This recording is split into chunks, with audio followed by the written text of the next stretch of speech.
trade for the last, has held various posts in ADTOI and is on the third term as its president. He's also the director of Advait Showbiz Limited, an event company handling corporate sector for day-to-day events. Also a member of National Tourism Committee of CII and FICCI. He's the director and treasurer on the FATE board, comprising 10 travel, tourism and hospitality association. Represents ADTOI in all forums, meetings convened by Ministry of Tourism, state tourism bodies, and provides necessary inputs for the growth of domestic tourism in the country. He has also been a big supporter of this conclave since its beginning and is not new to Odisha tourism as well. We have with us Dr. Subhashish Giri, who has over 2 decades experience in preclinical research and clinical therapy in Germany and India. Dr. Giri is recognized for his medical breakthroughs in cellular aging, having scientifically documented more than 15,000 case studies of people who have lived past age 95 in order to uncover lifestyle and other supplemental factors key to longevity. He has over 22 years of experience in teaching preclinical and clinical therapy. He's also the Chief Scientific Officer, AB Company, UK, USA, and adjunct professor in MIPT, Moscow, Russia, and other European universities. We have with us Ms. Rupali Nanda, founder and CEO, Life Vibes, a bespoke travel curator and passionate traveler starter who has covered more than 72 countries across the globe. Ms. Nanda does very meticulous planning to give tourists and travelers an experience that will stay with them for a lifetime, whether they want to be at the top of a mountain peak of the Himalayas at dusk, ride a bike to a hilly destination, burn a bonfire and dance around it during a winter night, or enjoy tapas at a local food court of Madrid. With an abundance of experience in the luxury travel field, she curates travel in an extremely unique way. Her team of professionals at Life Vibes have been taking care of all their clients' travel fantasies for decades now, providing an exceptional, unequaled and unrivaled experience on a personal level for business delegation, leisure travelers, corporate travelers, and anybody else with a desire to discover the finest. Life Vibes has definitely emerged as the personal boutique travel service of choice for many. We also have for this panel Mr. Subhashish Mishra, founder and CEO of Booking Genie, a dynamic entrepreneur whose first encounter with a large city was in 2001 when he joined ICICI Bank as a management trainee after graduating from Xavier's Institute of Management in Bhubaneswar. Driven by innovation and passion, he quickly ascended the corporate ladder at ICICI Bank, achieving the remarkable feat of 13 promotions in just 9 years, eventually attaining the position of vice president within the company. In 2012, he embarked on his entrepreneurial journey by founding 5 Elements in Bangalore, a knowledge process outsourcing venture. This venture not only gained him recognition in the USA market, but also led to the establishment of an office in California, USA. During his frequent visits to USA and stays at small motels and hotels, he identified a gap in the market. This realization, coupled with his entrepreneurial spirit, led to the creation of Booking Genie, which today is a rapidly growing hotel tech SaaS platform, aiding over 3,000 hotels in achieving significant direct bookings and enhancing overall efficiency. The platform has even garnered the trust of 8 state government tourist boards. So a wonderful panel, as you can see. I'll request Mr. Khanna to now take this wonderful discussion ahead. Thank you so much.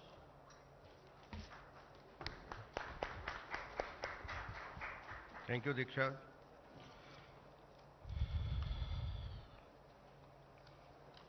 Good afternoon, everybody here who is present here. And thanks to Argus News, Mr. Sanjay Jaina, Chief Editor Chief, Mr. Prakash Sahuji, thank you very much. I have been the part of this panel for the 3rd time. It was started in 2022 when it was the first edition, Chalo Dekhein Apna Desh. That time when it started only after the pandemic. When you people after pandemic, they say, ki, what will happen to India now? The tourism is now totally sinking. But you know, with the efforts of the Ministry of Tourism and with the Association of Domestic Tour Operators, we had started the Dekhein Apna Desh, webinars with the Ministry of Tourism. And when this happened first time, I saw that we are talking about the Chalo Dekhein Apna Desh. We were only restricted to Dekho Apna Desh, but we had started now move on and start Chalo Dekhein Apna Desh. Let's move on. That we have to now promote India as a destination. The second edition was very fruitful, where exactly we talked about the rural tourism as a main segment. And now the third edition, which is happening, very interesting theme with the unlocking the potential of India. With sustainable tourism, we have already heard about that. Now the wellness and the health, medical tourism, and the last will be wedding and MICE, which is a very big segment in India. And as our Prime Minister, Mr. Modi also said, wed in India. And now we were saying that Chalo Dekho Apna Desh, he has also started Chalo India. So Chalo is the same word which even our Prime Minister has used, which I think it has taken from the Argus News. If I'm so that's the beauty of this Argus News. And today we are talking about that India as a health and well-being destination, opportunity is limited. Once we talk about the health and wellness, first of all we have to care that what exactly we are eating. सब कुछ जो होता है वो खाने के बाद ही होता है.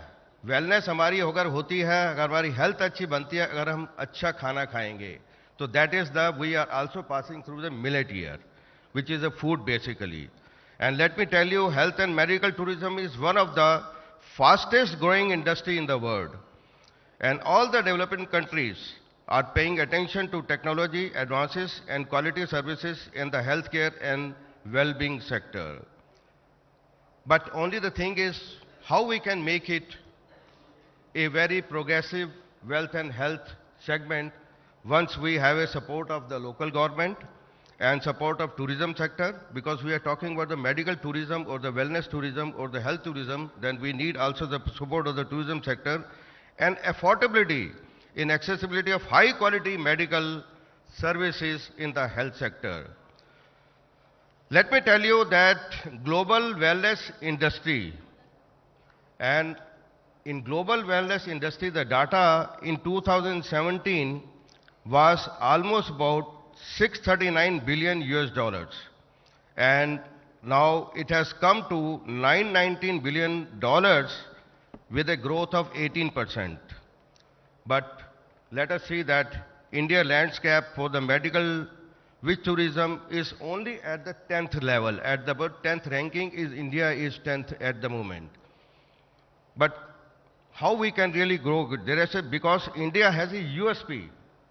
Where is the USP? That is the traditional healthcare therapies. Healthcare therapies, which is to be promoted by the Ayush Mantralaya, Ayush Ministry, which consists of, the yoga, Unani, Ayurveda, Siddha, homeopathy, are now being promoted by the medical tourism by the Ministry of Government, which is a very, very a growing sector for all of us. If you really see that what Ayush has done, what it had captured during the last 5 or 6 years when it was opened, in 2016, if you see the figures, the Ayush industry has estimated about $3 billion US, which is expected to increase by 10% every year, and we are expecting that it should be grown to $70 billion by 2025, which is a very, very upgrading sector for all of us in this segment. Again, also they have also developed a Heal in India industry. Heal in India portal, which says that tourism with detailed services, hospitals, visas for the foreigners, and also the other aspects like the location, the apartment, service apartment. Because if you go to any country, other country, if you stay in a hotel, it is very, very expensive. So service apartments are the one of them which they are promoting also.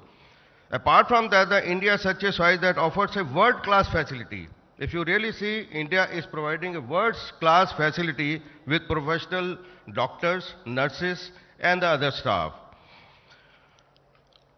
Another very important thing when they started this Ayush, this medical tourism, then we expect that what kind of a visa they should get, the foreigners when they come to India.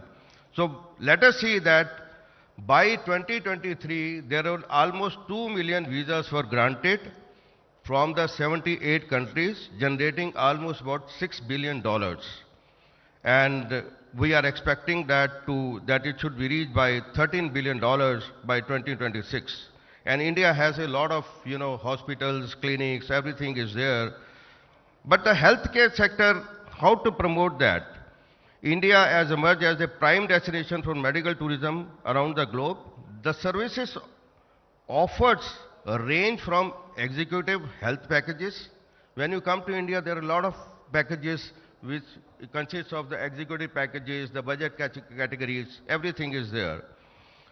And if you really see, the low cost of healthcare is not the only driving force over the low cost is very good. If you really compare with the Indian, with the US or the UK market or the European market, we are 1/10 of that. The cost factor is 1/10 of that, which is amazing for all of us.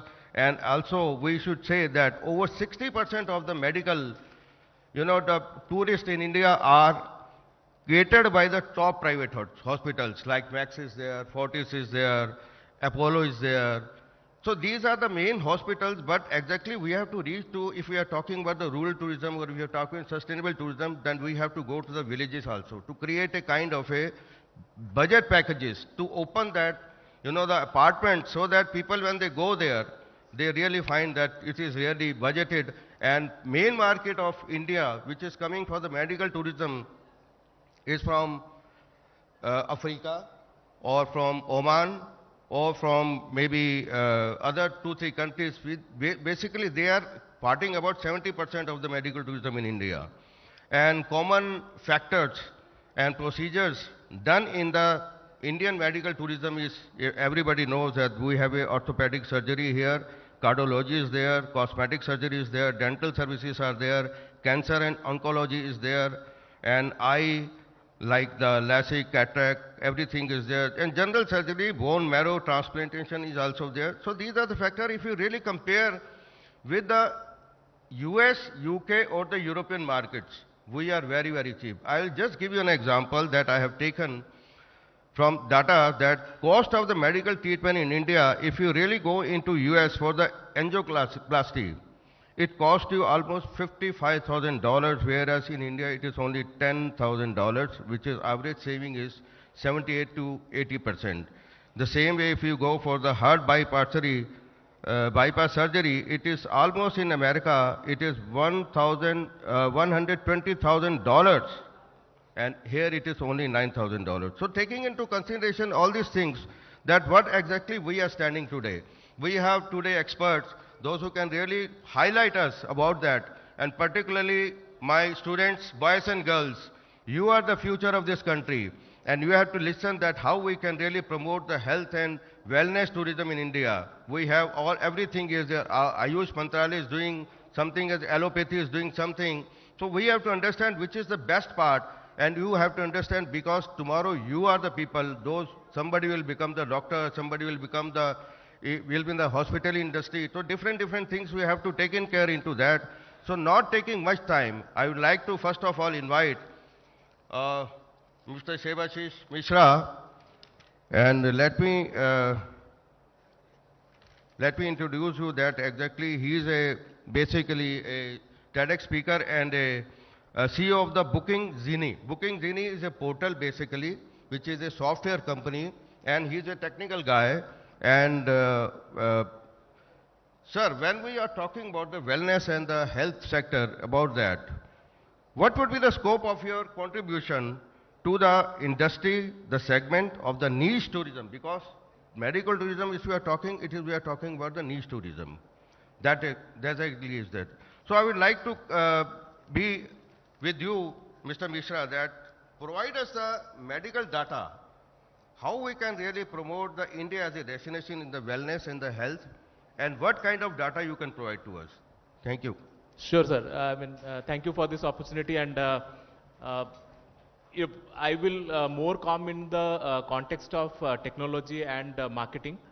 So therefore, we see a huge surge, like almost 60% surge in the way people are moving out. The purpose of most of the travel is essentially going for a vacation or leisure, I can say.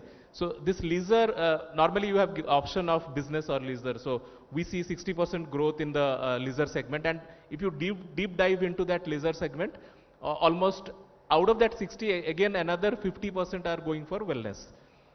So that's a prima facie data I can share with you.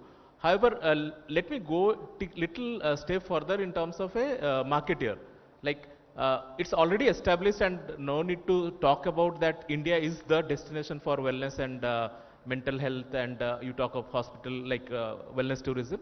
For example, you rightly mentioned that cardiac, orthopedic, ophthalmology. These are the destination to come in India and do those procedures in India is the best place and the cheapest place.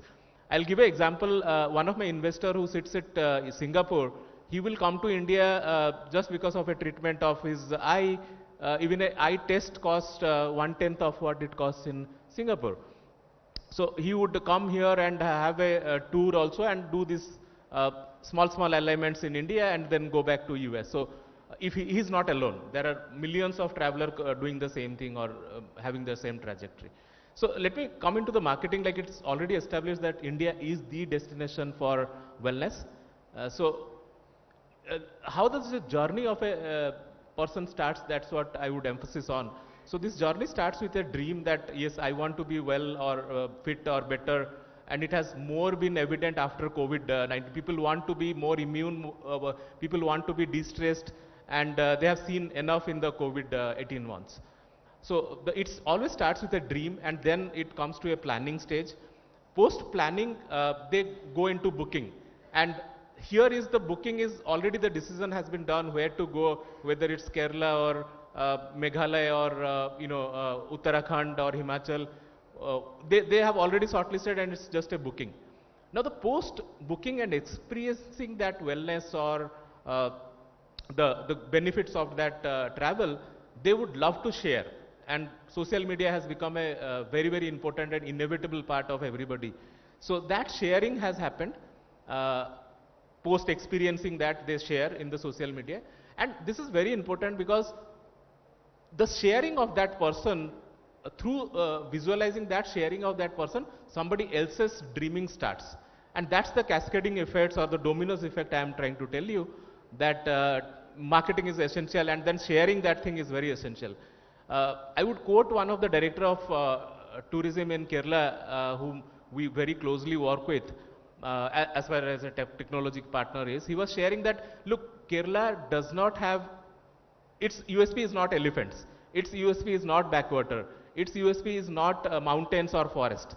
Elephants are available in Odisha, forests are there in Uttarakhand. Ayurvedi, for example, is in Uttarakhand, but all these are marketed well by Kerala. So, so definitely, I would say that, it has to be marketed well. India is known for the yoga today globally, thanks to the initiative by government and especially our Prime Minister. When I was in US, I used to see at people, they would say, hey, I'm going to studio. Initially, I didn't know what the studio means, but later on I understood that the studio is basically a yoga studio. So they would go to the yoga studio, and when I inquired about the pricing, they were like, exorbitant. I could say like tens of $1,000 for sessions of yoga for 2 to 3 months. I think India is far cheaper than what we are globally we are looking at, and it's the nature of Indian diversity, from snow to mountain, from like Jammu to, if you to look at Trivandrum. Everywhere there is wellness, and in India, in Odisha also, if you find, I'm a big time camper. Every winter I go in camping in various parts of Odisha and really enjoy that wellness thing. A few of my personal experience I want to share. For example, 4 to 5 years ago, I was almost 106 kilo weight, And I thought it's a time to reduce. Someone outside India who is a friend of mine, he recommended me that why don't you go for Panchakarma? Nobody, I got this idea of Panchakarma from somewhere who is alien to India. And after due search and all, I found out there is a Shivananda ashram somewhere in Kellar, near Dam, near Trivandrum. Went there for 20 days, did this Panchakarma, and that became a lifestyle for me till today. It's not that 15 days I lost 20 kilo or something, but then it was a lifestyle that you continue. So I think many people do not continue that lifestyle going forward, and here technology can help you to sustain that lifestyle going forward. So immense amount of examples are there where wellness and de-stress of people. Like for example, I see in Bangalore my co-founders, lot of technology entrepreneurs and CEOs, they would take out a 6 months, 15 days or a month of detour from their day-to-day places and go to a alienated place like a homestay, typically not a branded hotel or not a branded camping site, and they would love to have a mental balance and come back with a lot of energy and rejuvenation. I think way back, my dear mentor sitting here, Sangamitra ma'am, she started a wonderful camping way back years ago here, which was, a mental wellness camp only. If you go there, you get the solace of nature and you come back rejuvenated. So that will be all from my side. I think it's the era of wellness and medical tourism in India. I think at a epigenetics level also, I think doctor is here, he would explain more. Definitely, Dr. Saab will give you a lot of inputs about the wellness and everything. And rightly you said that, we have to create a kind of a USP in different states about the wellness and the health sector. Today, rightly you said that Kerala has a USP for the, no doubt about the backwaters also and about the wellness also. Everybody said that you have a Keralist massage here. And today, if you are really seeing that every hotels, whether it's a 3-star hotel, 2-star hotel, they have a spa there. Spa or the wellness center is there. Or the gym is also there. So these are the things which exactly the India is looking for forward. Not only that, they have a room, providing room or the banquet hall, they are also providing that the spa and the wellness center and also the gym in every hotels.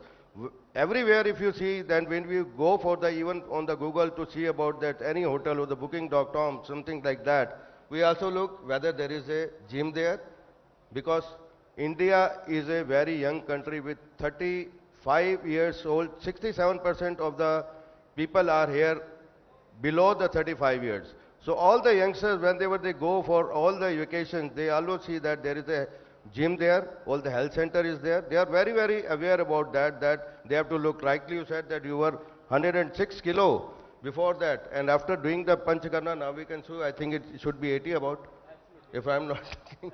So that's exactly the power of that, the Panchakarma or the Ayurveda or the yoga in India.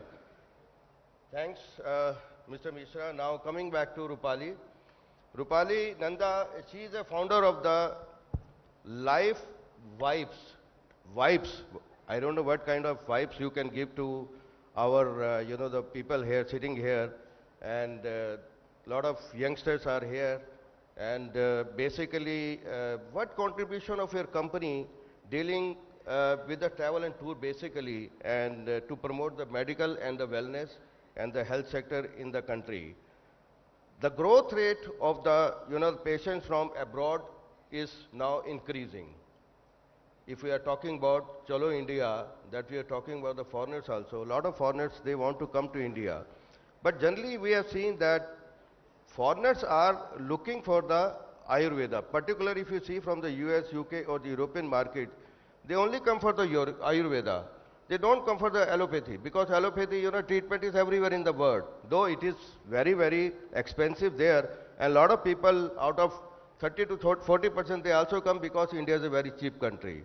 So this is the basically, what do you see that, how we can really promote India as a destination in the wellness and the health? And what is the USP basically of India where we should promote India as a destination? Thank you, Khanna sir. So as Sivasis told already that yes, we Indians are known worldwide for our holistic approach, yoga, spa, wellness. But yes, our modern medicine that also play an important role and we can easily attract lot of medical tourism travelers here. We have super specialty hospitals and when we consider the data throughout the world, so on the top 10 list, Indian doctors are in the top 3. So they are all Indian origin doctors. So we already have the products in our hand and we are working extensively in networking. We are going ahead with meetings, all the doctors throughout the globe. We are bridging the gap. The challenges which we are facing while promoting our destinations for modern medicine is the perception they are having for India is the hygiene. So this perception has to be taken care of and I think the government is really playing a major role in it and they are working on it. Secondly, we are also working on having medical advocate, those who are bridging the gap between the healthcare practitioners and the patient, that what facilities you are going to get in our country if you are doing your treatment here. Yes, when we come, you have already given the numbers, when we are thinking and we are coming comparison with all the other countries, suppose it's cardio or gastro, we are 1/10 the cost. So we are quite inexpensive. Apart from that, thanks to all the pharmaceutical industries of Indians, like 80% of the cost depends on the farmers and we have quite affordable medicines and the aftercare services. When we come to the challenges which we have, we really need to work on, thanks to the government from last year, it is if the patients are coming for medical tourism, it is just 1 day. We are getting visa and they can stay up to 30 days. Then if the treatment needs more time, they can extend the visa. Second is the infrastructures. Let me give an example. We all know that when it comes to plastic surgery, let's go with South Korea. Or when it comes for dental or hair transplantations, okay, it is Turkey. Why that thought is coming to US and UK market? Just because of the infrastructures. They don't want to spend their time there in the hospital itself. The hotels in Turkey and South Korea, you can consider all the chain of hotels.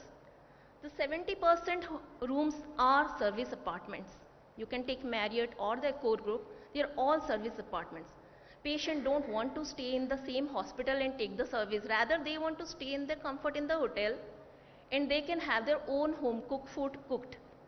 And they can spend that healing period of 1 month or 2 months in the hotel. So we need to come up with that infrastructure facilities here in country. We have that. I can give an example of Jupiter Hospital in Mumbai. Half of the hospital is working on for super specialty.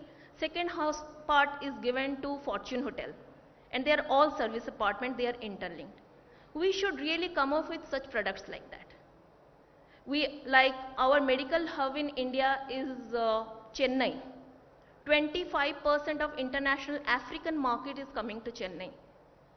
And when we consider with the airlines, Ethiopian Airlines, it flows from Chennai, Mumbai and Delhi and the highest traffic is there in Chennai because they have the bed capacity of 12,500.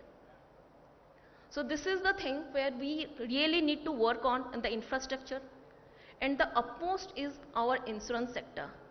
Our insurance we should comply with the HIPAA accreditation, where they can easily reimburse their insurance and they can really start working with our countries and they can easily come to our destination to have their modern medical practices. I think this can be better answerable by Dr. Sibashis, because when I was working on this module and we are working with some product development, I can give an example of AIG Hospital, Hyderabad. Every week, 40 passengers are coming in Indigo. When they started taking the tally in the year 2019, they are all coming for one single product, that is gastro. So what Indigo Airlines did, they gave a direct connection to them. weekly once, and 3 connections, Indigo and Air India, they gave it via Kolkata with a 4-hour total flying time. And this only happened with one single product, gastro. Patients are coming from one single country. So here we have to figure out what is our hero product. Like the Korea is having plastic surgery, Turkey is having dental and hair transplant. We have to figure out what is our product. Like we see maximum the guests are coming from Oman, Bangladesh. Bangladesh contribute to 40% of total traffic. Next is Afghanistan.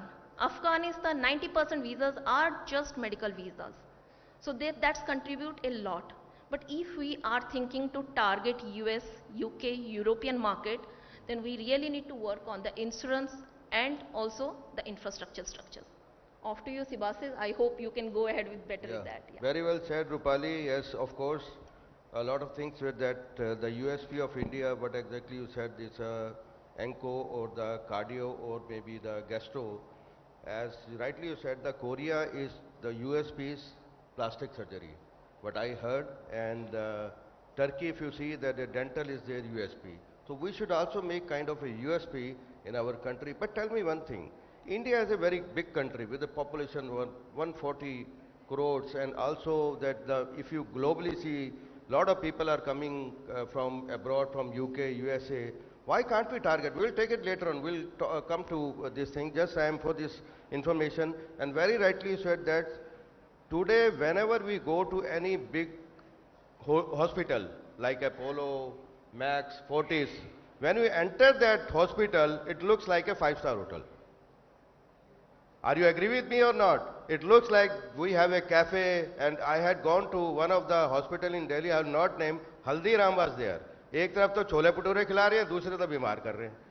So this kind of way, you know, the hospitals are today now how they people are handling. So आप एक तरफ से तो घी मक्खन खूब खिला रहे हो, फिर कर रहे हो चलो यहाँ पे अब भर्ती भी हो जाओ. So this kind of a, you know, the hospitals are they, and the charges of the hospitals are every day for taking a room in the hospital. If you are admitted in a hospital somewhere, somehow, in a big hotel, naturally you have to pay for the room rent also, and these are 15 to 20,000 to 25,000, and if you want a suite, it's 50,000 even. So very good comment by you, the statement that we should have a service apartment. Service apartment, I think we should consider the service apartments in all the hospitals, and the government should look into that why don't you provide so that their family members can or the friends can also stay in the same, if the service apartments are there. So they can cook there, they can eat there, not going to the Haldiram or going to the other, you know, the cafes, KFC or something like Domino's. Everywhere we are seeing that. So this is a very important sector. Now coming back to Dr. Shivashish Giri. Thank you, sir, for coming here. You are a endogenous stem cell specialist in medical research and therapy, University of Leipzig, that's in Munich, in Germany basically, and also from the Munich also. Tell me one thing, we talk about the stem cells. Stem cells is a very, very popular thing which is happening now, developing in India. Though it is not very developed in India because of the awareness, first of all. And secondly, people are not actually believing in that. They don't believe that stem cells are really workable or not. And how advanced is the stem cell therapy in India, first of all, my question. And which are the areas where we can really develop and improve that this is the area and which is very, very effective in the stem cells. And if you take the advanced countries, they really believe in stem cells, and they are going for the stem cells because, you know, they take from the cord and everything, at the time of the, you know, the birth child, and they do a lot of other things. I don't know how much it is, how far it is true or how far it is not true. And like bone marrow, if you talk about bone marrow, muscles, brain, let me tell you, in ourselves we have a tissues which we can really regenerate, if I am not wrong. We can regenerate our tissues. हमारी ये छोटी मोटी जितनी बीमारियां होती हैं ना, हमारे अंदर ही टिश्यूज होते हैं, उससे भी हम ठीक कर सकते हैं. और वो उसको हम कैसे रीजनरेट करें. हम whenever we go to any hospital, they say, oh, आपके तो fracture हो गया, it will take 6 weeks or 2 weeks, or then you have to go for this medicine, this and this thing. But I think we have a tissues in our body only, which can really regenerate, and we can really solve our problem in the future. So Dr. Saab, I would like to understand that, advanced countries like US, UK, Singapore, Europe, everywhere they use that. But if we are talking about the Ayurveda, if we are talking about the Siddha, if we are talking about homeopathic, if we are talking about yoga, like other panelists also said, that the yoga is a thing which actually Mr. Mishra also said that how I really reduce my weight. How we can do that, and how far it is correct that stem cells therapy is really available in India and also is workable in India. Thank you, sir. Thank you, Prakash sir, for inviting me, and Jana sir. So let's summarize everything, all questions I want to summarize, sir. We have to work together, and we can create the magnetic model. So let's make India as a magnet, and the iron should be Japan, US and Europe. How? I did 2 pilot projects last 3 years before. I invited, they said to my friends, said Indian people are eating onion like apple. I say yes, there are a lot of beauty in India. Now people don't want bachata, don't want disco, don't want to see the horse races, they want the chicken fight. They want to see Dhitam Dhitam, Rangavati. They want to see this. They want to restart their marriage.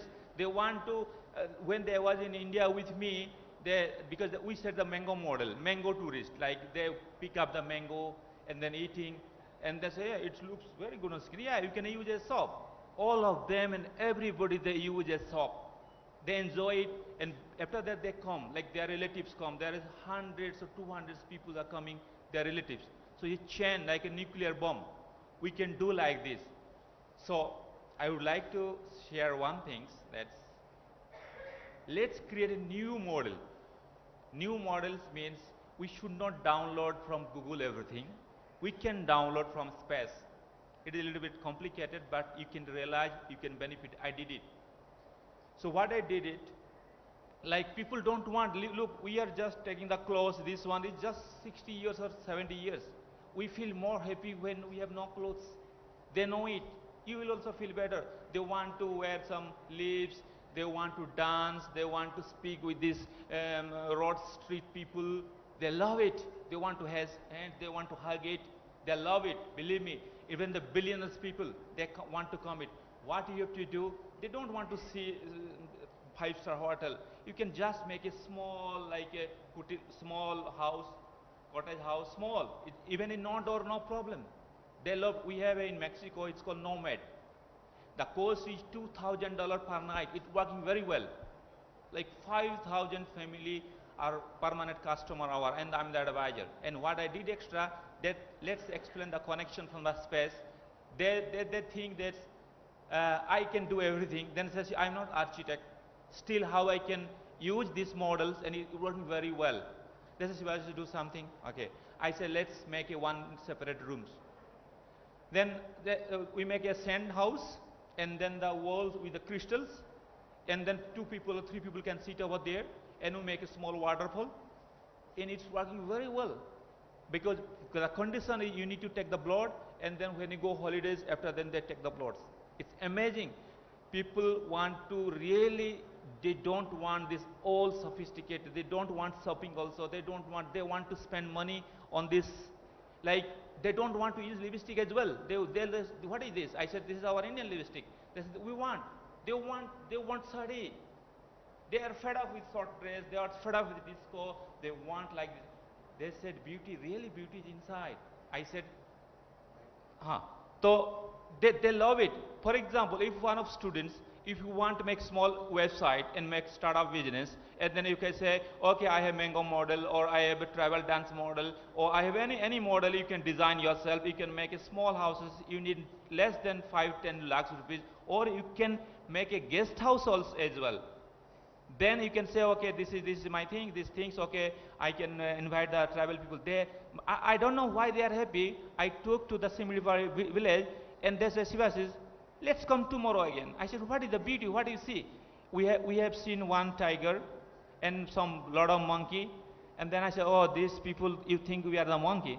No, but they love to interact with them. Believe me, they went second as well. They speak with me. Even they don't understand.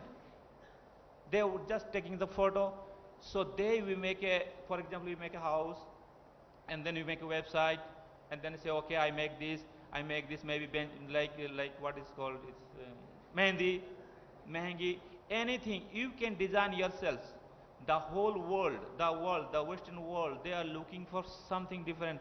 I met a lot of billionaire people. I asked them, what makes you happy? They said, in the forest, in the river, in the speak with African people, in the speak with these Indian people. We love to go these people. When I saw this picture, like the Murgi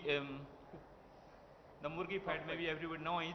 I had a lot of slides over there, how they are dancing, how they hold the chicken, and they said, what is called Moyur. I said, we have a big chicken called Moyur, peacock. They love to see the eggs of the peacock. You know, now from these pilot projects, around 300-400 people are coming to, I don't have time when they come, I was traveling, but they are coming, and they are living in the Aranyanivas. So you can create a small thing, so you can design, okay, this is my design, you can make it massage, you can make it anything which you can, if you have a hospitals, you can tie up with the dental. They want this bros, I tell them neem and sal. So these are the model, and you can charge it. Believe me, if you can give a very good, comfortable services, once first batch comes, then you cannot control. They have like a nuclear bomb. They make a good chain reaction. That people, we can make new startup, and I'm always here to help you. If you want customer, I have a lot of customer, but you need to keep these services. Like they want to sleep on the ground, and they want to sleep in tree house, they want to lie down there, so they want to speak with these people, they want a long beni. If some people have a long, you can teach them how to make sari, you can charge for that. And I have some other listed, like perfume. Like we went to the Barampur sir, and then we make it some kia full. This such flower is available here. Yes. So anti-aging model, you can make it. It's amazing. If you can mix it in Europe, there you make a, like if you want to make massage, you have to wait 2 weeks. In anywhere in Europe, if you want body massage, we have to make a fixed appointment 2 weeks before. So if you can combine with good massage with your small house, even 5 to students want to come here. They love to see the cow is on the national highway. They love it. They say this is happening. Yes, the monkey, the cow, the style of because they need change. Every human needs change. So if you make it a science, like now we can combine with the science, then you know the water. There are 2 Nobel Prize is invention based on water. I tested. I took the water from Simriwar village, and they, like it's light water. If you drink the light water, you can clean the cell, tissue and organs, and then we know nothing about how our it is. No doctor, no clinic, no. We know less than 8%. So water, if you drink the light water, you can cure a lot. I have some sample. Last conclave, when I give the talk, a lot of diabetic people come to me and they said, Sivasis, what did she do? But I'm living in Germany. Then I decided, I download from space, not from the other. Look how I think, and then every time when I make a challenging things, I disappear. Like I sitting on the river, go to the mountain, climb up the mountain, sitting, looking the sky, what I need solution. And then I said, because solutions for the Odisha people or solution for the Indian people. Then I found, let's make a convenient methods. Then I went different travel village, and then I collected something. I have one sample. It's amazing. I developed 1 year. We developed it, tested the diabetics powder. It's like a roti, chapati. Everybody will eat it, but if you can mix with this in roti and chapati, then you can balance the sugar. And if you eat just with this powder with the dal, then you can control the diabetics. I have this one sample here. you can test it, how it is. And maybe I'm sure you don't know, you have not seen these fruits, and you can hear it. And again, this is you can test it after my talk. You can test how to test it. And here, 4 years I test. This is a neem infused. You know, people have listened the name of the neem, listen moringa, listen kurkuma, but when they pick up these things from the tree, this is called quantum relation. They are happy. Their hormonal level, their dopamine, serotonin, all hormones are going up. The balance, then everything will be cured. You'll be happy. That's why for my people, my friends are coming here. They say, Shiva, what's happening? Our skin is glowing without your cream, without nothing. Yes, yeah, your hormonal, your free tanki is full. So that's why we need to change something. Look, this is neem infused. So neem bros, I produce more than 30,000. I distribute voluntarily to the around the world, Lufthansa Airlines, and I got excellent feedback on that in the neem. And the neem is a tree. Whenever the times, take the neem seeds and throw anywhere. Neem tree never care for you, and neem will care for us. कभी भी नीम का seed कहीं भी मिल रहा ना, ऐसे ही डाल दो, देखेंगे 7-8 महीना बाद नीम अपने आप उग जाएगा. आपको केयर मांगेगा ही नहीं कुछ, ना पेस्टिसाइड मांगेगा, ना पानी मांगेगा, कुछ भी नहीं मांगेगा, अपने आप एक नीम का. मैं I just make announce in all my area that if neem pad is coming down, then they will give to me. This is neem infused. When you brush it, you can feel. So you people make it say, our model, our business, our guest model, or this model, or wellness model is no toothbrush. We have a neem brush. They will jump on you. They love neem. They love kurkuma. They love moringa. They love they love Rangavati. Believe me, you can make a Rasavati model. You can do anything you want. So even you spend 5 lakhs rupees, if your own home, even you can allow them for 5 students. They have a money, holiday money. They are the festival. So you can bring them. I can connect you if you want. I have a lot of friends in Europe, but only one condition, then you can give the comfortable services. This neem bros, and we want to produce in a massive number in India very well. And this is a hibiscus flower. Just connect to this download from that space. Everybody know the hibiscus. Everybody do puja, Devi Ma puja. But did you think you should dry it and put in the hot water? It's powerful like wine. Those sentences I'm telling, we have a data. We have scientific data, even the more than 500-600 people data. So next time, now I have tell interview also, now around 3,000 people in Odisha, they don't throw the hibiscus flower after puja, they put it and dry it. Some people send me, I reduce my back pain go away, I feel good, blah, blah, a lot of things. So this is just try to download from space. We don't use our brain. Once you use your subconscious mind or brain, whatever you think, then you can create a lot of tourism model, a lot of things. You don't need qualification. You need nothing. You can create a lot of things for and solve big issue. And this is the hibiscus. You can make a business. If you can say, look, you can collect and then you can make this. And here, you know what is called azwain. There is a azwain in the forest. It will be like 1,000 times more powerful than the GMO one that is available in the market. We have this is the powder, tulsi and all these things you can put in dal. Masala is not good for health, and this is amazing. So such thing when they look the moringa tree, and this moringa leaves will be cooked here, they have a quantum connections, and it brings the hormonal level good balance. So we make a such model, they will tell to their parents or relatives or their relatives, they will jump on you. So that is called magnetic model. Eiffel tower बनाए, खंबा बना दिए, सबको हिला दिए, सब कोई जाते हैं, इतने पैसा कमाते हैं उन्होंने. डिज्नीलैंड बोर हो जाओगे कि they earn a lot of money by doing nothing. So we have to create such a magnetic model, and this will be the iron they will attract on us. Then and we need to work together to make a new model, like a sand model, like crystal house model, or cottage house model, tree house model. So these things we need to do it. So if you have any questions, I love to share. And if any need help, Thank you. please, I am ready to help. Thank you. Thank you, Dr. साहब. आपने अभी ये हल्दी नहीं दिखाई.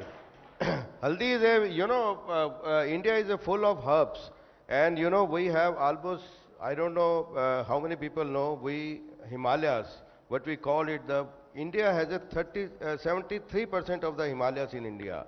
And all the herbs come from the, the Himalayas and from all these hills and everything. And it is a totally, as of India is a total herbs, which actually Dr. Saab is saying that we go for that herbs. That is more important in our life, that if we are going for what I talked about in the initial, the millet. Millet food is very, very good for our health, and that we should adopt for that.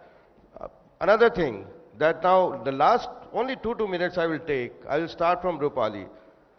We are talking about the wellness, we are talking about the health, we are talking about medical tourism, but there are a lot of challenges in India. If we want to adopt some, like Dr. Saab said, and Mr. Ji also said, where are the challenges we are facing to, to develop that wellness and health center in India? Only 2 minutes, please. Sir, this is quite a controversial question, but yes, the challenge is first, if we are starting promoting it as a, come to our country, we have the world-class medical facilities. First is awareness and changing the perceptions. Already the perception of the international guest is there of the hygiene of a country. We really have to work on that.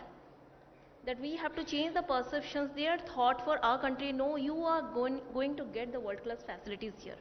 The same facilities what you are getting in the hospital in US, on the fraction price of that you are getting that same thing in India. And the best part of it is, we always calculate, okay, this is the operational expenses, this is the medicines, the things are done, now we can go back to your country. What about the aftercare service? You can stay in our country. We have lot of spa and wellness center. We have lot of health villages where you can really heal with our ancient medicine method. So this thing we really need to focus on. So here both our Ayurvedic and our modern medicines will play together, provided we started creating the awareness. It's including with Ayush, also with NABH board. Both the segments should work together on this. And yes, as I said during my panel, is the insurance.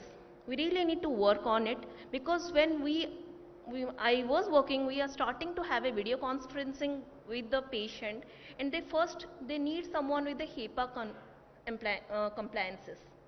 They want that it should remain discreet. Then only all their services and all the insurance reimbursement they can do. So we need to work on that module too.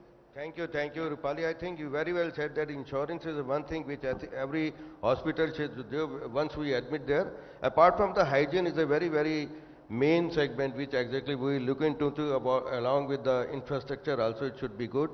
Mr. Shivashish Mishra, only 2 minutes to tell what challenges we are facing in India about the data. Okay, we know that you are a masters in data, providing the data, but what are the challenges you are facing for that? Sure. I think day in and day out, we speak to a lot of hotel owners and wellness center owners. One of the biggest challenge today in India is standardization on a perspective of a buyer side, certification and standardization of wellness. Because when you are looking at and you are considering to buy a wellness product or experience. So the validation of that experience needs to be advocated by maybe government agencies or public-private partnership agencies, those who can validate that yes, this is up to standards that wellness center is. So I think there is a highly unregulated market, this one we are talking about, and it's very early stage also to certify and all. I think that's one thing. Second thing I would definitely tell about is manpower. Trained manpower in this sector. For example, Dr. was saying about, not much training is required, but then it has to be well curated. Skilled, can talk little bit of their local language and also understand this person's requirement. So that training itself, I think, by 2027, India is going to be, this entire business is be $57 billion business.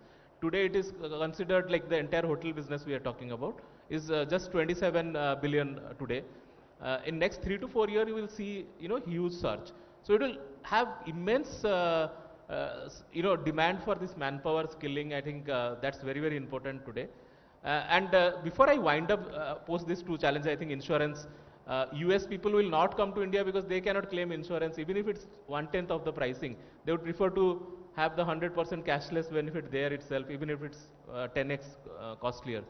So that was the challenges. And one quick, with this I'll wind this up. Yesterday, day before yesterday, I was in a conference in Delhi, entrepreneurship conference, and I was a speaker there. Taj Palace. 5 years ago, I stayed in Taj Palace. It was very, very monotonous kind of setup, but this time the experience was completely different.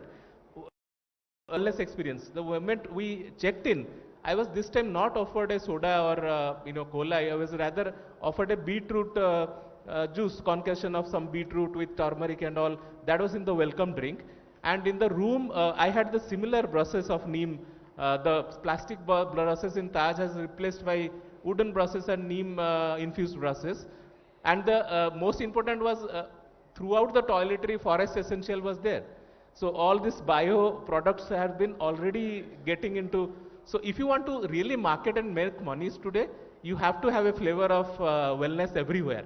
I mean, it's not has to be in isolation in a forest or in any mountains or beneath the river or in Simlipal. It can be right here inside the city also. You can have a flavor of wellness and health. Definitely. Thank you, Mr. Mishra. Rightly you said that standardization should be there, or some kind of a licensing system should be there. Once everybody is today, he says that I have a wellness center, I have a health center, you come to, I am very professional in the medical tourism, but who has given you the authority? There should be some authority who should give the license, and without license it should not be allowed. It should be restricted to, if you are running any medical show or any kind of a wellness center, you should have a licensing system from the state or from the center. That's a mandatory thing for all of us. Dr. Saab, coming back to you, do you have a lot of herbs? I am seeing you that you are taking also the haldi juice. So, sorry sir, this is the lot of, as I told you, I only use the download from space. This is not haldi. what is this? Whole world is confused about this, and it's one of the best product in my life. Because it can make weight loss, it can clear diabetes some level. I'm telling a lot of things. We got a feedback, lot of feedback. This is not haldi, this is not carrot, this is not orange. Yes, this is secret. Yeah. Believe me, I sent to all over the world. And people says, the cold cough go away. We designed for weight loss. Weight loss in 1 month you will like it. One drink you can climb up 30 kilometers. It's 100%. So this is, I tell you the one magic things, it is extract. We say Ayurvedic country, but I'm not selling, sir. I'm going to sell. We want manufacture. Sorry? Now I'm giving I will free. take that question, please. Yeah. FDA is, in German has a own FDA. German FDA product is never rejected in US, and 1,400 drugs has been rejected in Germany. So German FDA, they have a different style of working. So FDA is just, for me, is I don't need FDA. This is Anyway, Dr. Saab, okay. we are short of time. Okay. I think I am getting a response from Diksha ji that please finish it off because we have a next panel also. But to conclude that we have understood that today India is growing and we are going to be the global leader in the wellness and the health sector and the medical tourism. Let us see when we can, unless until we don't have a good infrastructure, we don't have all these hubs to use for that, and we don't have any kind of a data, because we should have a kind of a comprehensive study on that wellness, health and medical tourism. Without that we cannot proceed, and let us think that India becomes the global leader. Thank you very much for all the panelists for listening and for the patience here. Thank you very much. Thank you so much. Indeed, a very interesting session, and everybody's eyes are still fixated on that yellow bottle that he's been using right now, given the benefits that he's just mentioned about it. May I request Shri Kamalakant Naik, Senior Anchor and Bulletin Producer, Argus News, to please come on stage and present the vote of thanks.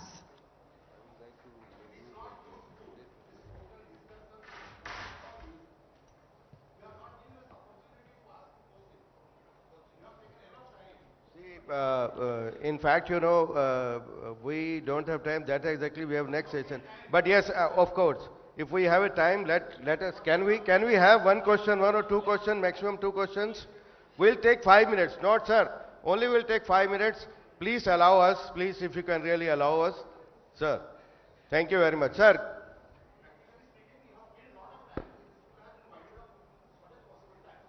Please, sir, your question, please, sir. Question to whom?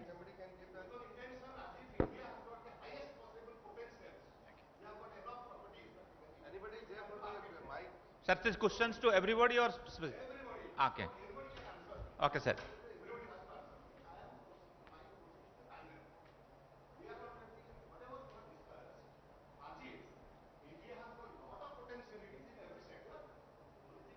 Market it, we have to provide certain amenities and all that. My question is, whatever sir you have told me, it is nothing but a quack type of things.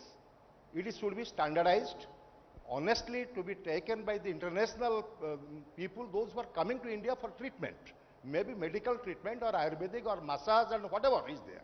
It must be having a branding. This is very important. Earning money through giving some drugs and all that, maybe for the time being, not for a permanent thing. Second, whatever, suppose we have got a massage center or we have got an, suppose any Ayurvedic system we have got, that should be tied off with the hotels like say Crown. Anybody is coming to Puri for this is Panchakarma, suppose he develops some of the problems or he stays here, he can be transferred to the Panchakarma. This sort of arrangement is to be made. And unless we make this sort of arrangement and which is trustworthy for the international people, it should be properly propagated. People are not coming to India, number one. Number two, you have told me that we have got, suppose, a lot of Ayurvedic plants and all that. Practically, the number is getting reduced. No tourism industry participants, the stakeholders are going for a plantation. Plantation of Ayurvedic plants is very important today.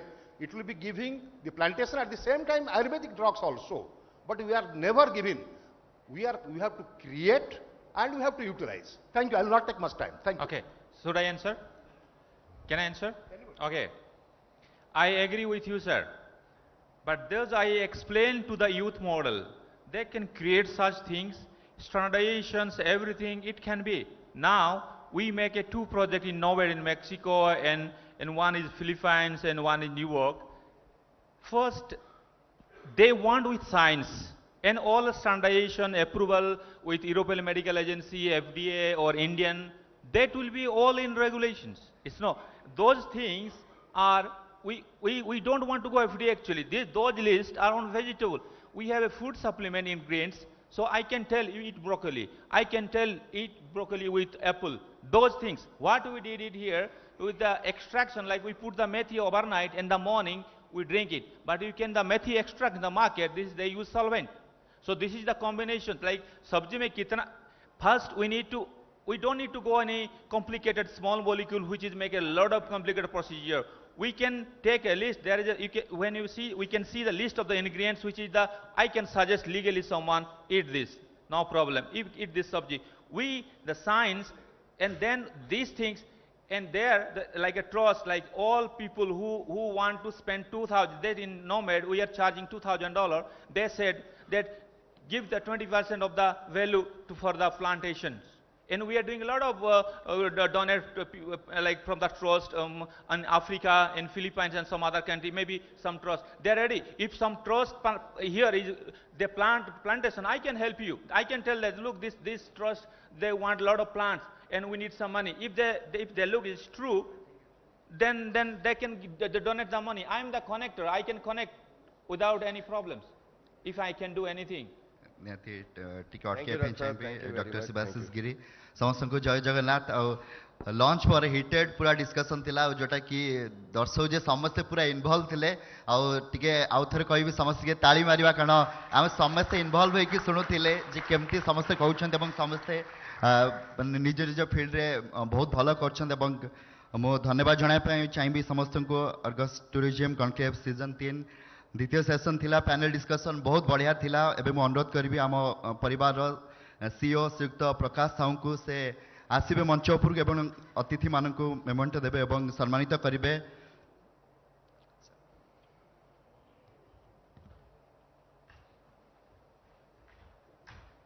Thank you, and our apologies to everyone in the audience who's not able to ask a question, but as you understand, these programs have a limited time and we can take as many questions. And when there's such an interesting panel, the moderator also has a very challenging task to ensure that he's giving time to each of the speakers. So humble apologies to anyone who could not ask a question, but I'm sure the show has to go on. So we will quickly, after this presentation, move to our last panel discussion as well.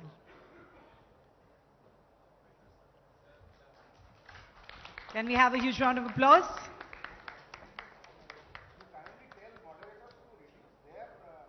Sure, sir. Your feedback has been well received. Thank you, sir.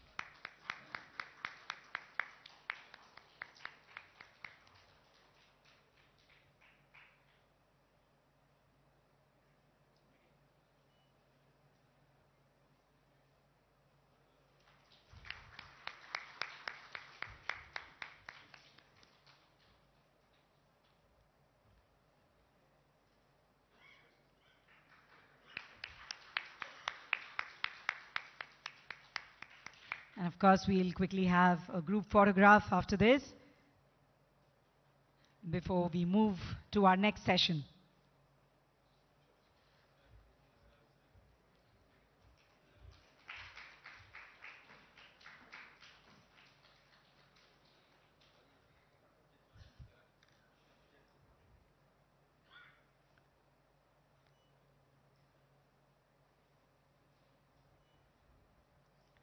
Thank you to our moderator, to our speakers for this engaging discussion.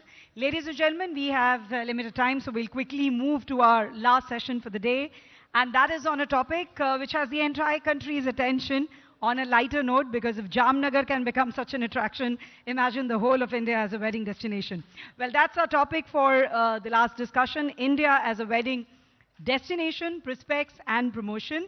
So please put your hands together as I invite our moderator and the panelists for this session on stage. It's a huge round of applause from you, and then I'll of course introduce each one of them as they get settled. So yes, with a round of applause from all of you, Mr. Abhijan Talukdar is going to moderate this session, founder Hotel TV and his theory of hospitality, who will be, like I said, moderating the session. We have with us Dr. Dekhein Apna Desh, former Assistant Director, Ministry of Tourism, Government of India, Government of Odisha as well.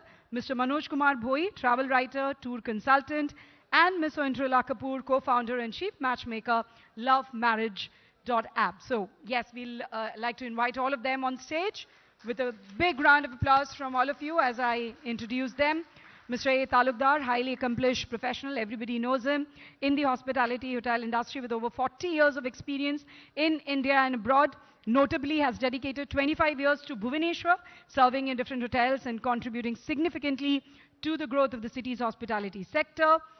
2019 chose to embark on a new professional venture by establishing his own consulting firm, www.hotelinventory.in, based in Bhubaneswar, which has been providing services in greenfield, brownfield projects in hospitality sector, along with hotel owner support services, troubleshooting, lecture series, financial analysis for the last 5 years. Recently have added 2 most contemporary verticals to their bouquet of services: operational audit, hotel and restaurant, mystery audit of properties in hospitality industry. We have with us Dr. Dekhein Apna Desh, former Assistant Director, India Tourism and Odisha Tourism as well, a tourism professional putting more than 32 years of hands-on experience in tourism trade in the country, has extensively traveled within and outside India for the promotion and development of tourism.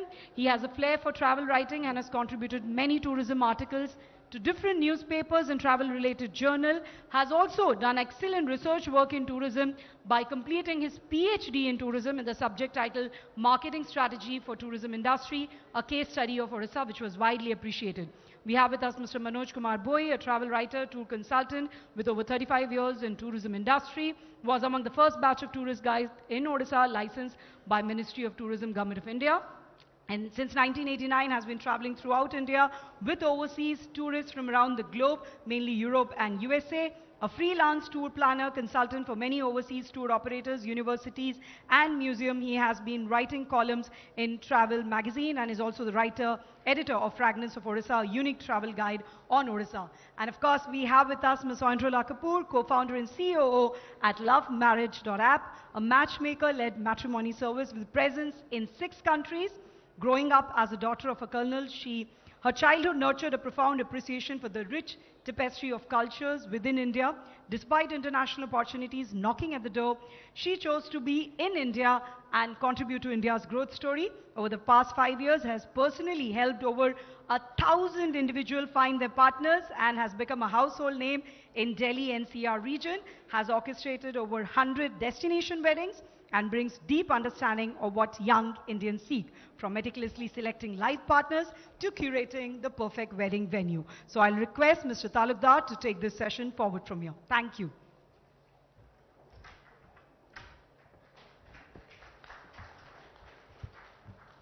Thank you, Diksha, for such wonderful words about us. We are humbled. Thank you. My first and foremost and highest gratitude for the audience, Namaskar, for being patient and for waiting for the last session.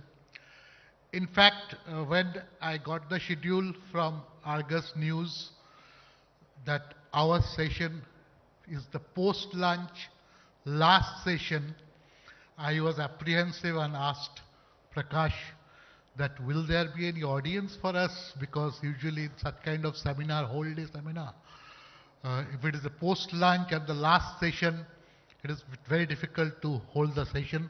Prakash's answer was, don't worry, Mr. Talukdar, we have saved the best for the last session. So let's hope so. And once again, thank you audience for being there for us. Delhi Ka Laddu is the baseline of our session. If you have read the session, you know what is Delhi Ka Laddu, don't you? Yes, the wedding. And in the tourism wedding, first glance it might look at odds end what wedding is doing in tourism conclave. But of late, most of the tourism conclave seminar you attend, you find this topics is featuring over and over again, of late recently. And this has happened basically of 2 reasons. One, in January 24, CAIT, that is Confederation Association of Industrial Trades, published their report that the wedding market is 4.25 trillion Indian rupees. And more surprising, they came up with that data point between November 23rd to December 15th, weddings, 350,000 weddings, 4.25 trillion Indian rupees. This is one. Second, another point happened. Our Honorable Prime Minister, Mr. Narendra Modi, in one of the deliberations mentioned to get wedded in India, get married in India. And that opened the Pandora's box, and then we woke up and realized the potential of business. In one wedding, in Indian context, there are 19 different business happens. 19 vendors get benefited in one wedding. In our wedding, not like Indian wedding is just not like Western wedding. The daughter calls up, hey Pop, I'm getting married today evening, please attend. Our wedding happens the moment the daughter is born. As a father, I did that. When the moment daughter is born, I started saving money for her wedding. And till she gets married, my planning and savings goes on. it's a lifetime's process for a wedding in Indian context. So that's why the potential of amalgamating with tourism has evolved recently. We will deliberate our session, the formatting we will do, like instead of series of speeches, we will have an interactive session. I will be asking on different topics to my most esteemed panelists, and they will be replying. And if time permits, we will interact among ourselves. Then we will have the question answer. I will try to keep more time for question answer, interacting with the audience, because this is a very interesting topic. And I will try to make it as interesting as possible. Instead of we talking more, we would like to hear the feedback from the audience more and interact and exchange ideas and try to give answers as far as practicable and to our best of abilities. And with your kind permission, audience, can we talk sitting over there with the handheld mic? That will be more convenient, if that is okay with the audience, instead of one by one coming here. Thank you very much.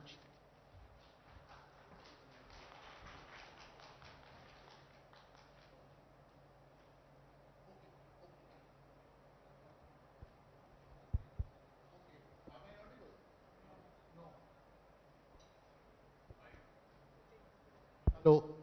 Hello. Is it okay now? Okay. By now you know who's who on the panel. Being the only lady on the panel, I will start with Oindrila. You know Oindrila's profile briefly, what Diksha has explained. Oindrila, I will start with you. Sure, sure. About the weddings, my this is not the question of the panel, but just the prelim of your question. Have you gone through the wedding? Are you married? Yes, yes. Oh, am. great. Am I audible? Yeah? You can hear me? Awesome. Yes, I'm married. Last 3 years great. now. I think all the panelists on the dais are married. Mr. Boy? Oh, so you see, we have a great panel for the right subject. So when it as far as the topic is concerned, that wedding destination India, we have heard about Lake Como, Italy. We have heard about Saint-Élysée Palace in France. And in Indian context, destination India, what unique elements make India an attractive wedding destination for both domestic, we Desis, and also for Firangis? We want the Videshis to come to India and get wedded. We did have certain foreigners coming to India, getting married. Liz Harley came, Shane Warne came. I think a few others also came to India to get wedded. But we have more news of Indians going abroad and getting married. So what are the elements you find that Actually, India has to make it attractive wedding destination? I'd like to correct you there. So in India, we do 1 crore weddings annually, out of which only 5,000 weddings are actually happening outside. So just about 0.005% weddings that are happening outside. Before I come to the unique elements, I'd just like to take a second to thank Argus for inviting me here to speak on a topic that's so close to my heart. Been in the wedding industry for the last 5 years now. I myself chose a destination wedding, and I'm a huge ambassador for destination weddings. Anybody who comes to me for advice, that's what I tell them, that just go away from your hometown and get married. You'll create the most beautiful experience for your guests, right? So coming to what unique elements India offers as a destination for weddings, I think the first thing is the sheer diversity that India offers. From if you have 5 lakhs, 50 lakhs, 5 crore to 500 crore, it doesn't matter. You can fulfill your dream wedding. And I'm talking to all you youngsters back there who are just talking amongst yourselves. I know right now weddings is not very exciting, but in the coming years, this is all you'll be talking about, right? So pay attention. So whatever format of wedding you want to do, be it a beach wedding or a royal palace wedding or a mountains, Himalayas, whatever, you can do this in India today, right? Uh, People come, people from outside the country, they're coming here for yoga and for, medical tourism and all of those things. Why not for weddings? What do we not have, right? Like I just said, that from the most beautiful landscapes to the sheer cost effectiveness of a wedding. When I was planning my own wedding, I just assumed that a destination wedding will be very expensive. But when I started my research, I realized that a Goa wedding is actually 1/3 the cost of doing a wedding in my hometown. So that's when I decided, let's go and do it outside. Of course, I was worried that, how will I manage it from here? I have a job. How will I manage a wedding like that? But they're so professional. They were so supportive. I had the most beautiful, experience doing a destination wedding. And coming to, the sheer volume, right, that in India sees, right, like 1 crore weddings in the next 15 years, we are poised to do about 25 crore weddings, right? So for that, I think we'll have to create new destinations as well. Right now, of course, we have Goa, we have Jaipur, Udaipur, but I was just talking to Diksha, over lunch, and she was promoting Orissa, as the beaches here, and she was like, why don't you tell your customers to come and do it, do weddings here? And that's incredible, right? So that, I think that's what makes it very unique, that you can do whatever format of wedding you want and do it incredibly well and save a lot of money while doing it. Of course, people are becoming very conscious of cost. Weddings, people are thinking that, a lot of wasteful expenditure is happening. But you'll be surprised to know that although guest lists have reduced, earlier we would have 800, 900 people weddings, but today we have 250, 300 weddings, but people are spending typically that much only, that they were spending earlier, because now they're spending on experiences.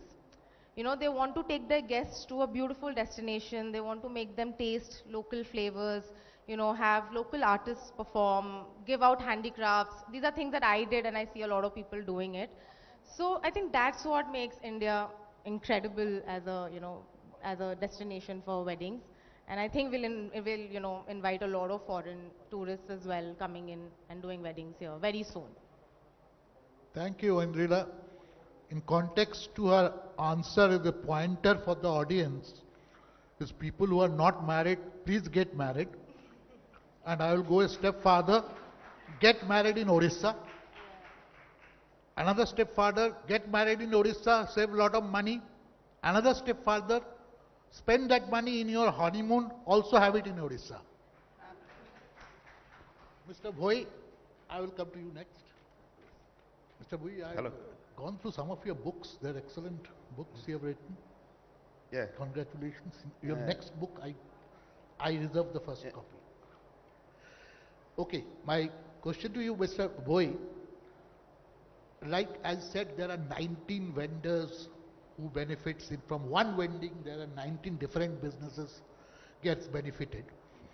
So what role does India's rich heritage in arts, crafts and cuisine play in enhancing its appeal as a wedding destination? Like people go to Thailand or other for a specific purpose, that this place is better than this. So in India, if somebody, as we plan to promote India as a wedding destination, in arts, crafts and cuisine, it enhances India's destination as a wedding destination.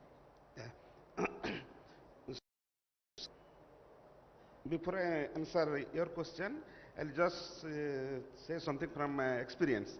As we are promoting India as a wedding destination for foreigners, around 5 years back, pre-pandemic, we have a query from a German couple. They want to celebrate their 25 years anniversary, but for that anniversary, they don't want an anniversary party. Rather, they want to get married in Indian way. And then I mailed them back that what you ask or what to expect for Indian way of marriage. They said, we have seen Indian marriage in Bollywood movies, and we also read Indian story, mythological book. So we have seen photographs from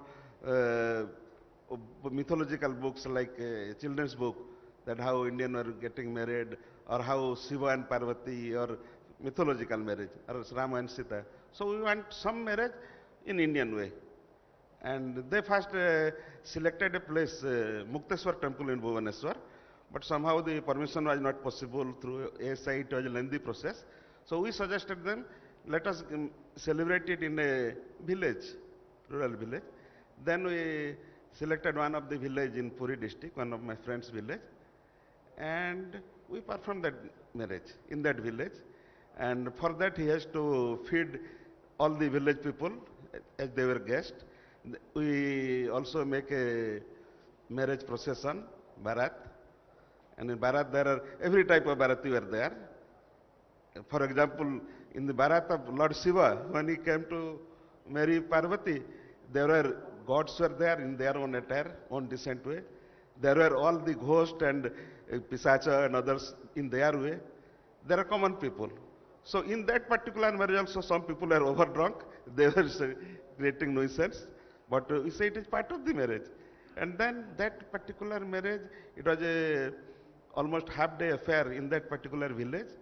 The villagers enjoyed, the guests, they were of course enjoyed, and they say it is a memorable feast for us.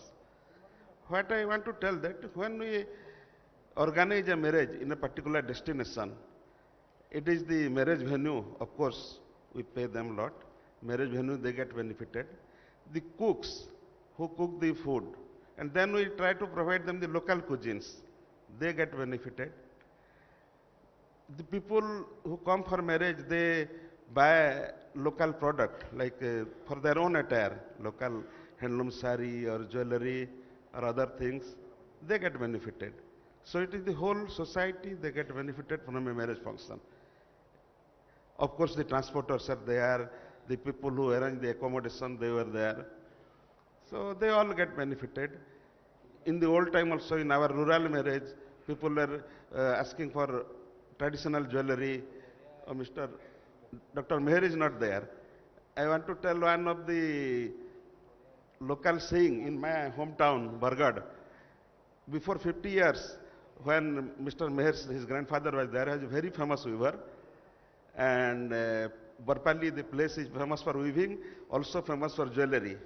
So when a marriage takes place, before the pre-marriage negotiation, there is a colloquial saying that the parents of the boy, they say, you don't bring any dowry for your daughter, you just give us a sari by Borjabhulia, they call it, the particular weaver, and a jewelry, they call Gajman Hara, by a particular Sunari called Sunakar.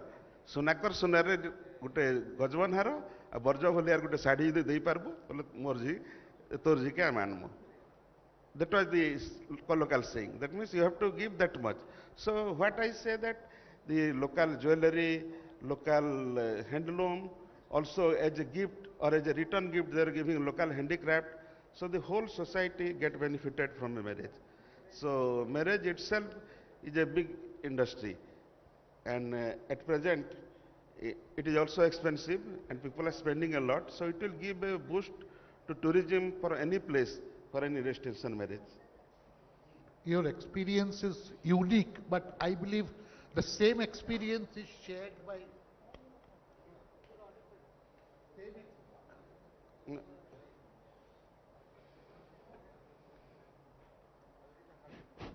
Hello, hello. You tell like this. Works, it works. Okay. Your experience is unique, but I believe the same experience is shared by many of us here. And in context to your answer, yes, as you said, the whole village is invited and like that. Everybody have relatives and friends living abroad. There, if we tell someone that in so-and-so's wedding, invitees were 500 guests. 500 is our bare middle class. Any wedding you find 500 people coming for dinner. And for them it is unimaginable. For 50 guests in the church or a community hall is a massive affair for them. And as you said rightly, that Indian weddings are so unique that a lot of foreigners are now getting married in a Hindu way or the Indian way of marriage. Because our way of getting married is so ancient. When the marriage, we started getting marriage system came into our society, Westerners might be running naked in jungles by that time. We were so ancient and so advanced at that time.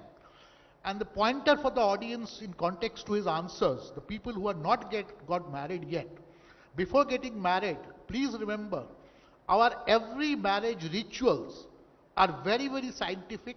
Find out, it's all available on the internet, or ask your parents or grandparents. Our every mantras of our wedding has a meaning and is very, very scientific. For the youngsters, I would suggest that as far as wedding goes. Dr. Patnaik, you are the next. You've been in the government almost a lifetime, and in such kind of seminar, and I have seen from experience, the person who represents the government, he is the fall guy. Everybody jumps upon him and criticizes him. But you are in a safe bed, you have retired. And we have very wonderful audience, they will be kind, so is your moderator. But yet I will ask you a very relevant question, apt, and you will be the right person to answer that. Now, to place India as a destination, as a wedding, vis-a-vis we are competing, remember when we are planning to do that, we are competing with France, we are competing with Italy, we are competing in UK. Then what are the challenges India will face to position itself as a global wedding destination? And definitely we will face some challenges. And what are the ways, suggested ways and means to overcome those challenges? And there comes the government's role, obviously.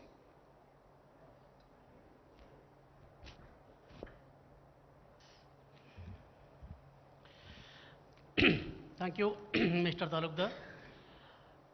Distinguished audiences, because it's a very tough time to hold you here for a deliberation, because you have listened so many, panelists on different aspects of tourism. And tourism is a very vast subject, and I should definitely congratulate the organizers for giving me an opportunity. At the same time also, I should thank them that they have coined the subject is so nicely that it covers almost all aspects of tourism. As far as this subject is concerned about wedding tourism, because nowadays whatever you do, whatever you think, that is linked and tagged with tourism. Whatever you think, that is definitely is attached with tourism connotations. There is no doubt to that. And wedding tourism is one, which is invariably known as destination wedding, you may call, or it is even called marriage tourism. So people are looking for new destinations to get married. Etymologically, if you look at what is wedding tourism, it is a destination where people choose another destination for a marriage ceremony, to celebrate their marriage. It is definitely not in their own locality, a locality outside their own locality, to solemnize their own marriage, to take a different kind of experiences, to exhibit something and to gain something in that particular destination for a memory.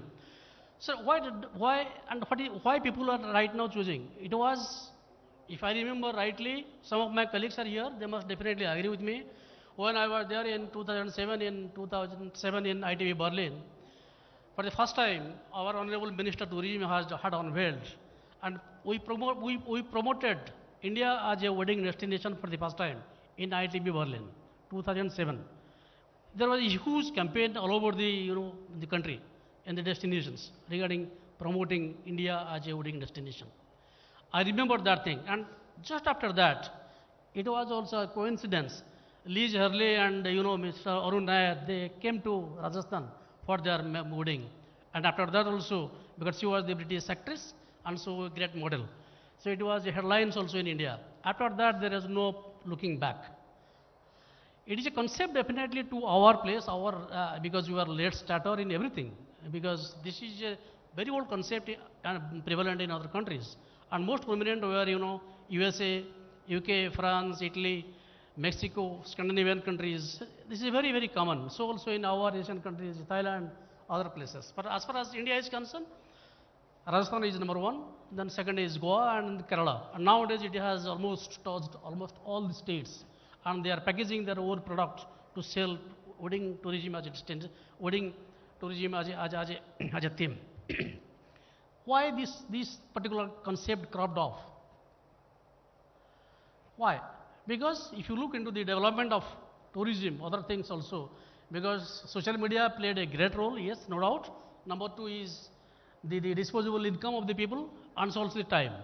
It was very important to play a dominant role in deciding to undertake a travel. And third thing is, the transportations and communications became very easy. And fourth one is the cheaper air flight. It connected to remote places. I was there in so many places within Asia and other countries.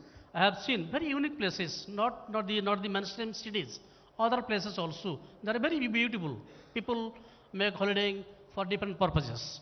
As far as the volume of, the wedding destination, the wedding tourism is concerned, I'll come to that, the challenges very shortly. Just a little background of that. There is a report that the global wedding tourism destination wedding is around, in 2023 was $30 billion US, which is, they have projected by 2033, it will be around, $253 billion US. You can see, you can well imagine how quickly it is growing. Because I was also in 2007, not in 2007, 2011, when I was in Paris, I had gone to attend the Cannes Film Festival. And from Cannes, Monte Carlo is only 45 minutes away from that particular place. When I was traveling along with my family, just had gone a trip, I saw a wedding is taking place. And the bride and bridegroom, they are moving on an elephant. Then it immediately struck to my mind, they must be definitely Indian. Out of curiosity, I went and asked them. And they told, yes, this is a big ceremony is taking place in Monte Carlo. And they are from India. So this is the kind of thing that is happening. Our people going abroad, we have money, a lot of people, and this is the veracity, this is the volume of things. And the latest one is that you must have noticed, it is not a destination wedding, but the wedding that took place a week before. Ambani families. You just imagine the volume of people, the kind of people, they moved to Jamnagar. And the kind of things they had displayed about there, you are the mute testimony to that. As far as the challenges are concerned, I will come straight away to the topic right now. There are so many challenges. Naturally. One is, connectivity. Sometimes connectivity, sometimes infrastructure creation. If you do not have adequate infrastructure in a particular destination, in form of hotels, in form of, destination wedding planners, in the form of accessibility, whatever. So that become a very, impediment, one of the most important factor which impedes the development of wedding tourism. Another is logistic, logistic and infrastructure I told you. Then the vendor management. The person who is handling on behalf of the agency to organize the destination wedding has to have that kind of knowledge and expertise to deliver one-to-one in an inclusive manner, everything. And another thing is, there are a lot of legal formalities also to overcome. The agencies, those who are coming to organize, they are overcoming so many legal constraints, and that has to be addressed rightfully in a purpose which can be amicably solved for that. Then, another factor is the expectations of the clients. They want to spend money, but they want a very thorough professional delivery of services. So that has to be there, If whatever they're spending, if they're not getting a return on that, so they are not happy, they are not satisfied. So we have to have that kind of knowledge and expertise, the professional agency to be hired so that they can deliver that kind of services At least then only to make it a successful one.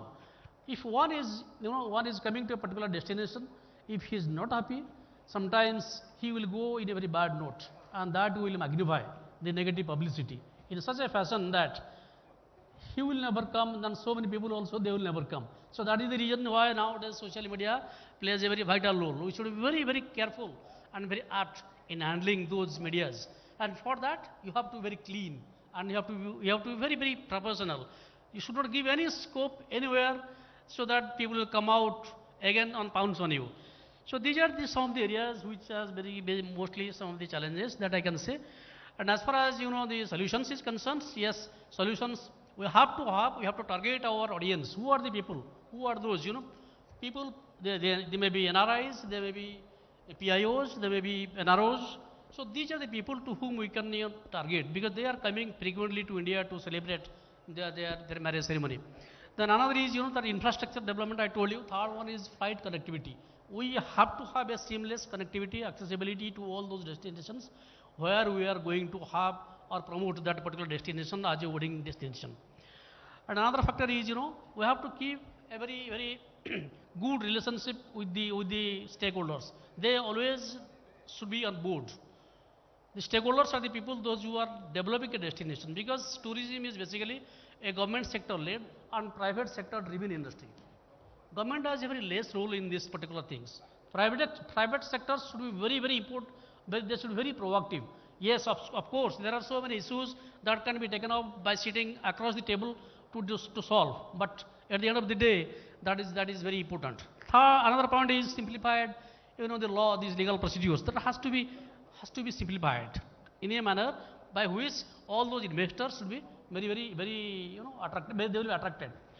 Another thing that I believe that there should be policy guidelines, clear-cut policy guidelines about how to organize a destination wedding in a particular destinations.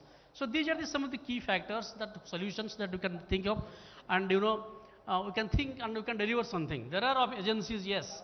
This is a very disorganized sector. Tourism is very, very disorganized in mostly because neither it is in the government, in the state government domain properly, nor in the central government. It is in the concurrent list. Everybody knows. So that is the reason why there is no act, though no act as such which can implement or enforce something. But yes, we can definitely project India as a destination for wedding specifically on this topic, as far as this topic is concerned, in this fashion. So I think these are some points of solutions that can be taken care of, so that we can see a better future for wedding tourism. Thank you very much. Is it working? Is it working? Okay, Dr. Patnaik, from your answer, I will take out 2 points. One is regarding the perspective. You said India started late in promoting our country as a wedding destination. Better late than never. All I can say, we all know about that story about the hare and the tortoise, and we all know who won that race. So we are getting there. Now, but we talked about connectivity. Now, on connectivity, there is a little anecdote for the audience. Diksha mentioned about Jamnagar.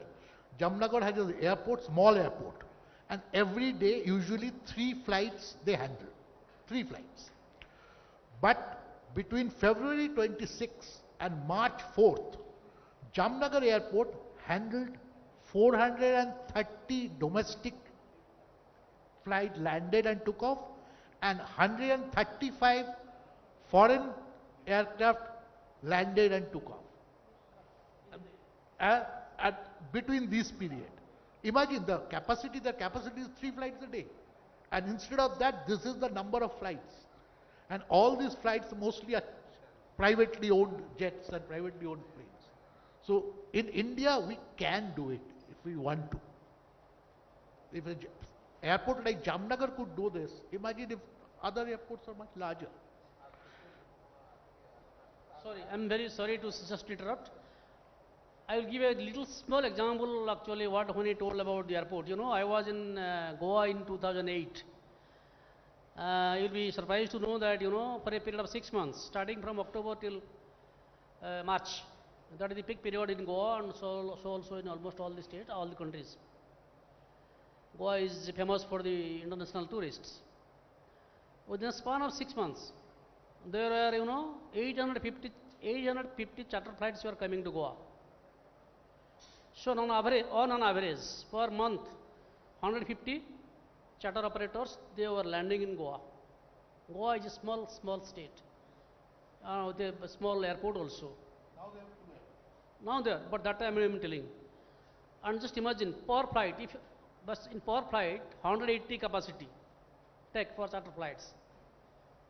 So 180 into 150, you multiply, that is the volume of foreign tourist arrival in a month to Goa. So, why I told less charter? Because of these reasons. There is right now, this is the good time for us to take tourism to the next level. How I am telling, just giving one example. Why can't we think something out of box? Like, if you are supporting doing so many things, why can't we think for charter flights? Why can't we bring, because we have a long beach fronts, so people would love. Why can't we make 1 kilometer or 2 kilometers seafront exclusively for the foreigners? Provide all the facilities over there. They'll come, spend the time, they will go back to the respective hotels. It is a win-win situation for the travel industry and also for the government. Why can't we do that? If there is no safety and security, one has to take onus on that. We have to provide safety, security, very hygienic conditions, well-maintained beach, and provide all these facilities what they want. Make exclusive for them, so they will start coming. See Turkey how. I met personally one tour operator in Russia, Pegasus. I went personally, met the man Alpikar. He told me that he had come to Puri also, 10-15 years before. But that time there was no hotels. So many things can be done. Sorry. Thank you, Dr. Patnaik. We have completed one round of questions. We had 9 questions each. I have in my pocket 9 for her, 9 for him, 9 for him. But we will bow down to the audience expectations and go straight to the Q&A, if that is all right with you. Is it okay? So I will make the floor open and be kind to us. Questions, we will take questions. Please ask your questions and also mention which panelist you want that question is addressed to.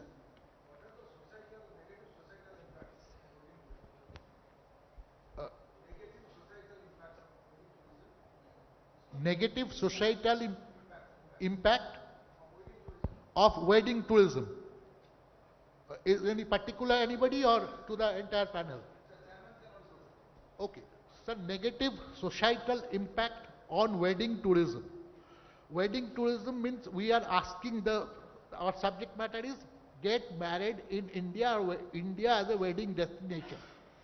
As of now, as on today, I don't see personally any negative impact as yet.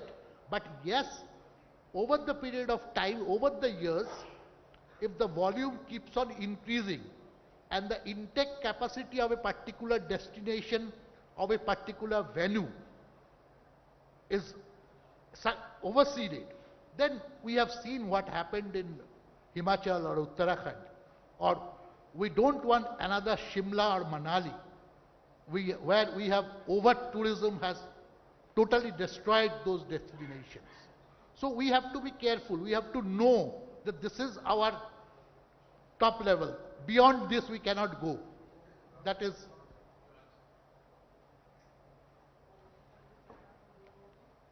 Good evening, sir. I am Devrat from Airtel TV Bhubaneswar.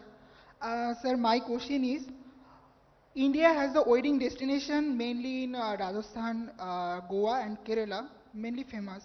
But India has other potentialities like for the wedding destination. We have other beaches and mountain sectors, mountains and other potentialities for wedding destinations. So how can we promote the other destinations apart from Goa, Kerala, or Rajasthan for the wedding in the international market, like developed countries in France, Germany. That's all.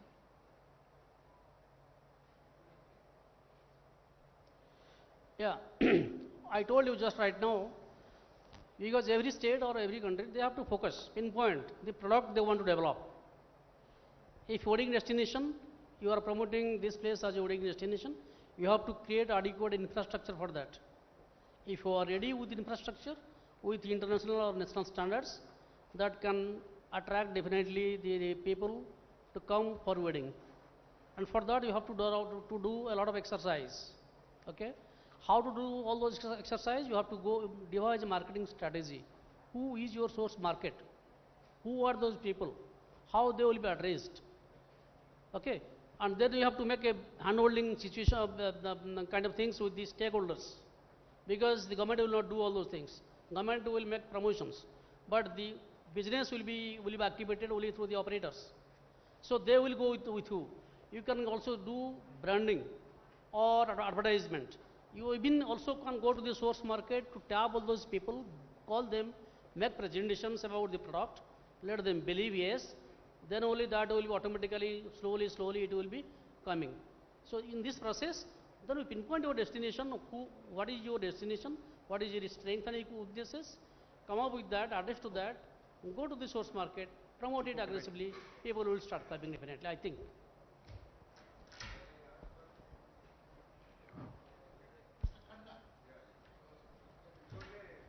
Hi.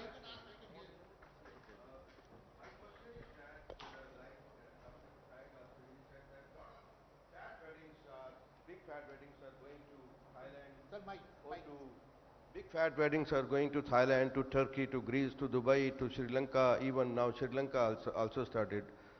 Why these big fat weddings are going there, and why people are not coming to India within their own country? The reason I will tell you is a suggestion that our government policies are not open. We have a lot of problems which we are facing here to do the weddings in India. The licensing policies, different licenses we have to take. And apart from that, the GST. If you do any wedding in India, then you have to add 18% GST in that. Whereas, if you go to Turkey, if you do go to Thailand, rather they give you incentives on that. Why the government policies are not changed that they should incentivize here to do any fat weddings or any mice should promote it. That we have to ask this government, and we are also fighting.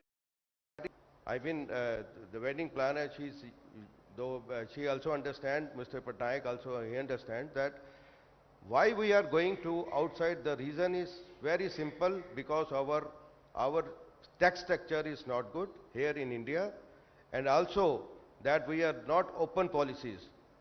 Here if we want to do any wedding here in India, in this hotel, I have to go for different licenses apart from the GST. Apart from that, if I have to use the liquor, we have to again, that by 11 o'clock we have to close that. There is no DJ after 11 o'clock. These are the problems which exactly we are facing. If you go to Thailand, you can have the whole night program in the open. So that is exactly what we need to do in India to promote India as a wedding destination. That's my suggestion. So this.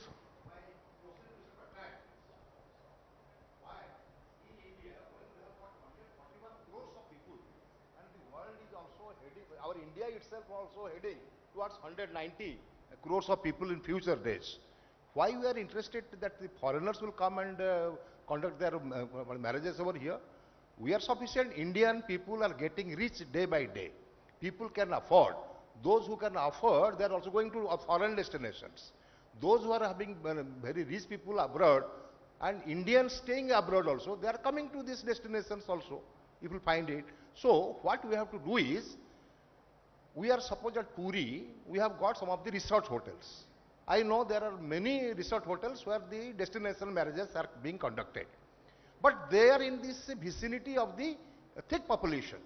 We have to create blue, that is the beaches, away from the city, connected, well connected by road, develop some of the resort hotels and these sort of marriage destinations, market it properly, and as per the categorization, suppose 5-star, 4-star, 3-star, 1-star, those who can afford to them, they can also attend it. Not only that, this can also be used in the off seasons for mice. So the taxation, this point, whatever our friend was telling, it is not a problem. It's not a problem. People can afford it. On the other hand, to attract more people during the off season, we have got a very variety of people, suppose Christians, Muslims, Hindus, Jains and other people. Throughout the year we can conduct marriages. We have to popularize it, be competitive, and at the same time, we are talking that the people come to Odisha for what?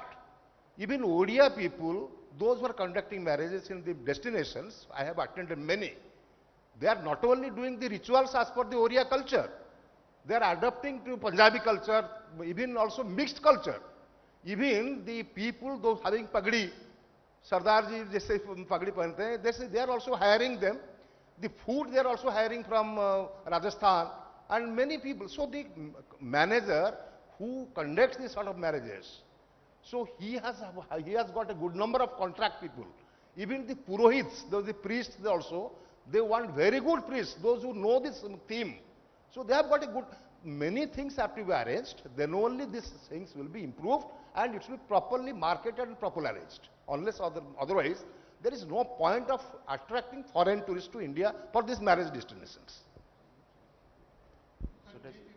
Great insight, but the theme, I mean the topic of this point of discussion is not very first instance we jump and call the foreigners come here, get married here.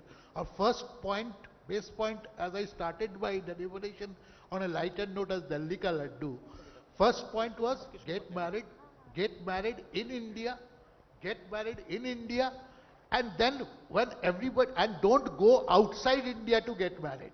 That was the point. And once these criteria are fulfilled, that get married in India, don't go outside India, at that level, we start thinking of calling others, come here and get married here. So, your apprehension that why call foreigners here is very last stage, extreme stage of marketing. And I will come to Dr. Khanna's point, what you deliberated, sir.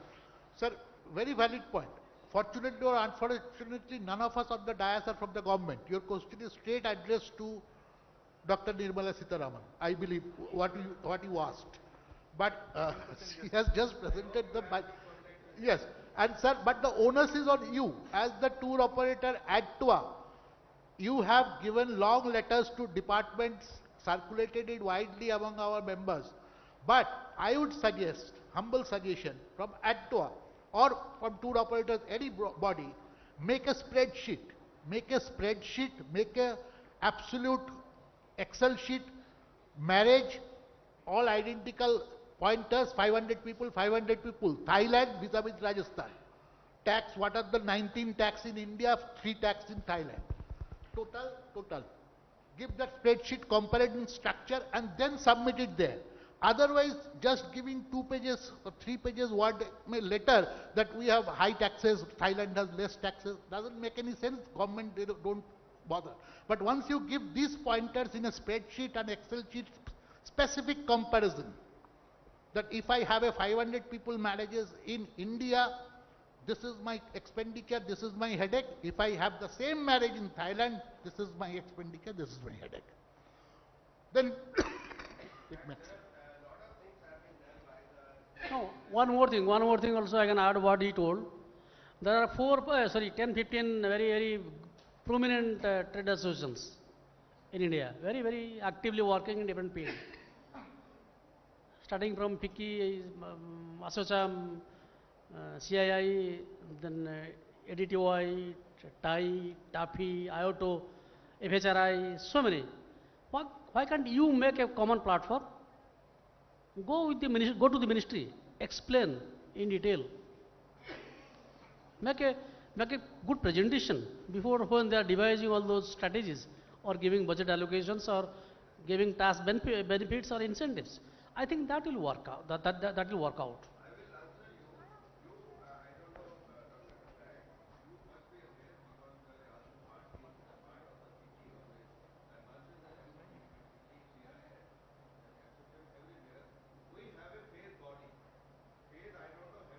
I know, Pet, I know.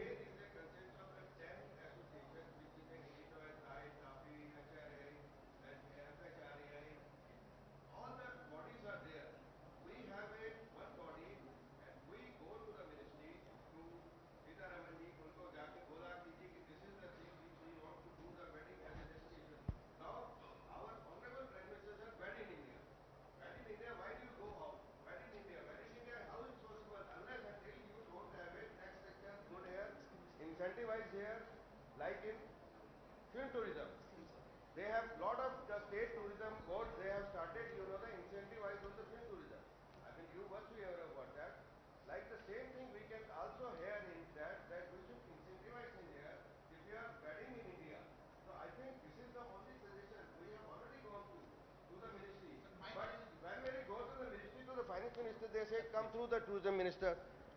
I mean, we are talking to for the tax for the GST. Why we should go to the tourism ministry?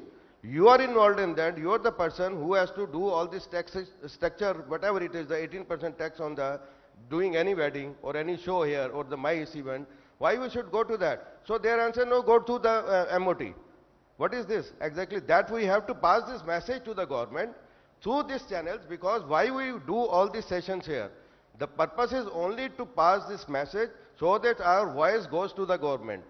Unless until we don't voice all this, what is the use of this, doing all this discussion we have done on the health and wellness here? What is the use? Sustainable tourism. Unless until we don't talk to the government and this message doesn't go to the, and we are very lucky that we have a news channel here. Those who can really forward this news, that this was the discussion they talked about in the wedding should be there, where in India, provided you have a facility, incentives, and the GST level. Right. Prakash is not here. Mr. Sanjay Jana is here. Sir, sun liya na? You should convey what Mr. Khanna said to your channel. That you should convey to Mr. Narendra Modi, कि sir, आपने तो बोला get married in India. ठीक है, I will get married in India. Tax कम कीजिए, तब then I will get married in India. Otherwise, मैं तो चला Italy. That's what you wanted to say, sir?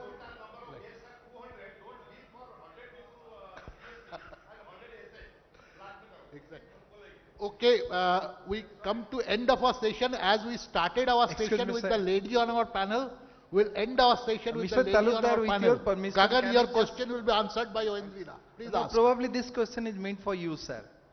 Because I would love to hear this question from you, answer. Because you know, you are one of the hotelier also, okay? Because Mr. Khanna asked you something which is related to the government, and we do not have anybody in the panel from the government, okay?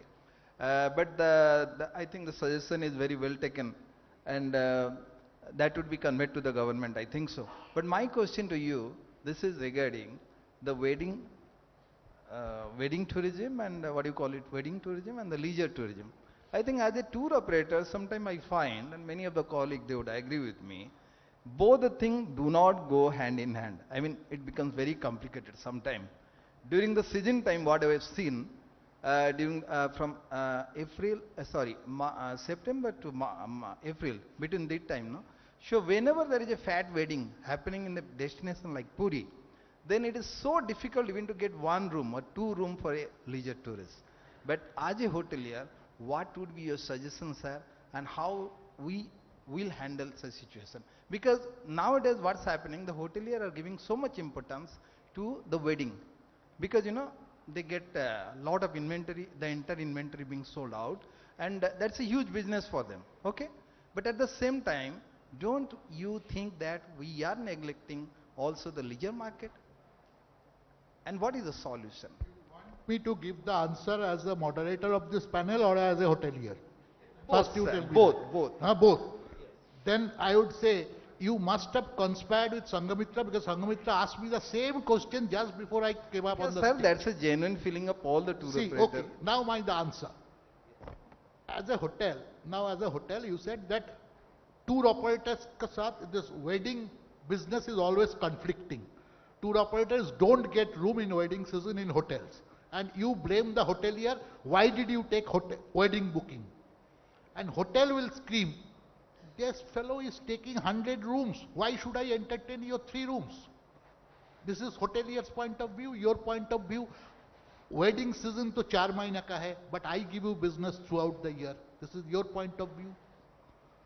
The hotelier says, my entire revenue 65% comes from wedding. How can I let it go? And if I let go one wedding, you cannot compensate that throughout the year. Sir, that is well understood, but don't you think? The middle ground. So the middle ground, you have your logic, hotelier has my logic. So the middle ground is unless the hotels who conduct wedding, they have enough capacity to segregate their wedding business from their regular FIT business, that conflict will go on. Or the tour operators, you cannot ask a hotelier, you forget your 65% business, you entertain my 3-room ka business. You cannot ask that. So how can you blame the hotelier? Sir, actually we are not blaming the hotel, but I think I just asked you, what is the solution? Huh? What is the solution? Because for example, Goa is a wedding destination. Well, Solution they have the inventory. You diversify your travel agency business to a wedding planner. Oh, is that the solution? I mean, that is one of the solution. I'll tell you. What he I'll say, tell you it the is solution. practical. In tourist season, we feel it, and many tourists, they feel disgusted. They spend millions of rupees coming to India, staying in a luxury hotel, and same hotel in Bhubaneswar, one hotel, they host 5-6 marriage in one given day. You were telling me I had guests in the hotel. The hotel had a huge wedding. The guest calling up, what is happening? I am having 2 a.m. in the morning, I am having, the dhol is huge noise of the DJ coming at 2 a.m. Because there is a wedding going on in the hotel and the guest is That is what Dr. Swami was telling also. It is the calamity of having too much wedding, too much conference in one place. Because when we want to promote tourism, we also look after the tourist. When we want to promote tourist destination for European tourists, foreign tourists, we have to look after them also. So it has to coexist. At some time there will be conflict, and we have to live with the conflict. So you are contradicting Narendra Modi. He said get it married in India. Yeah, he said get married in India because he want to promote India. Promote India, Indian culture, Indian cuisine, Indian jewelry and other things. So both things have to coexist. Indira, last word. No, I was just saying that, there's another solution is that whenever you go to a property where there's a wedding happening, just go and enjoy the wedding. That's what I do. Whenever there is a wedding happening, just join the wedding and have a good time. Rather than complaining to the, the staff, etc., just have fun. Good evening. This is Ashutosh from Airtel Bhubaneswar. My question is to the designated panelist actually. As every Western country is all knows that India is doing such kind of marriage which is very rich in culture and ritual practices. So this is very spectacular to witnessing the foreign tourist. But my question is, an Australian guy making a startup company, joinmyweddings.ins, and he is inviting foreign peoples to India to witnessing the addressing the Indian marriage, which is rich in heritage and culture and ritual practices. Don't you think that such kind of startup should be built up in India, and India should get more foreign reserve ratio to collecting foreign reserve ratio, which is more beneficial for India actually? Are you discussing about Wed Me India, Prime Minister addressing Wed Me India, doing attracting more number of foreign tourists, and Indians should be doing the marriage in India, inside the India? That could be, we should be reserve our currency, we should reserve our currency. So don't you think that such kind of startup and ecosystem should be developed inside India? Then we could be attract more number of foreign tourists to witnessing India wedding systems. Using that, we could collect more number of foreign currency. Your question is so long, I got confused. Anybody else want to answer? Are you saying that we should invite foreigners to attend our weddings? Is that what you're saying? Yes. An Australian guy is making a startup and he is inviting foreign tourists to attending Indian marriage. Yes. So don't you think that Indian startups should trying such kind of make initiative to attract foreign tourists? They attend the Indian marriage systems. Using that, we could collect more number of foreign currency, which is benefited for increasing our foreign reserve ratio.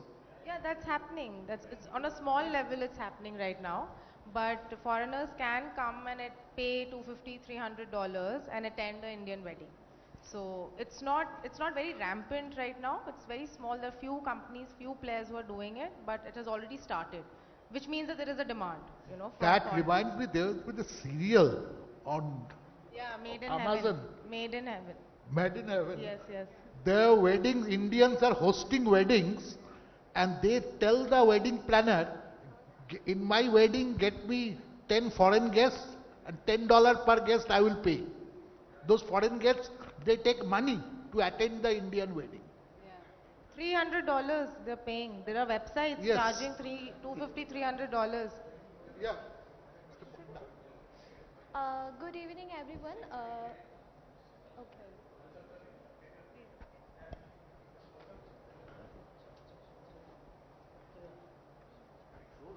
This question really is interesting. first So for many Indrila, questions. and maybe others register themselves from answering. So, you are in what business? When people are in love, you make them to get married? No, I or come those before. who are married, you make them to fall in love again? No, I come when people are looking for marriage. Okay. They come to me. I run a matrimony Matchmaking. company. Matchmaking. It's like a matrimonial. Yes. So my question is, Yes. very interesting question. You should answer this question. I recently wrote a piece on dataclysm that talks about marriage and dating part. So this question is for you. Let's forget about marriage destination. Let's consider remarriage destination. Between 27 to 35, there has been a 600% rise in divorce. And these are all people in the remarriageable age. 600% rise in the number of divorces in India. Yes. So in that case, 600% is... Okay, 6 times. Yeah, 6 times, yes. Like 600% is crazy. Secondlife.com. So in that case, when people are coming for a remarriage, the idea of marriage and a destination, wedding destination, and a remarriage wedding destination very different. If something like that comes to you, how do you handle? In your business model, how do you handle that part? Because matchmaking is also involves remarriage. Yes, If there is a remarriage, particularly in this age group, the number of divorces are really on a rise. Yes. So obviously people will settle down, they won't roam like bachelors anymore, no? Yes. In that case, what is the behavior of those people? And how exactly do you tailor your business to suit into remarriage questions for a marriage destination? So, I'll tell you, mostly 80% of the remarriage cases that we get, they want low-key weddings. You know, they don't want a lot of pomp and show. They want smaller weddings. And so are you asking how do I, how do I approach the remarriage? How do I make the matchmaking as a business, right? So, so it's very simple. We treat it somewhat similar to somebody who's coming even for the first marriage, right? Because it's very basic. They're looking for love, right? They got married, didn't work out for whatever reason, and now they're again, as humans, I think that's a very biological need that we have, love, right? Companionship. So we don't actually, of course we treat it with a little more sensitivity. Somebody who's coming from, who's already been married, we treat it a little bit more, we try and and the good thing is that they know what exactly they want.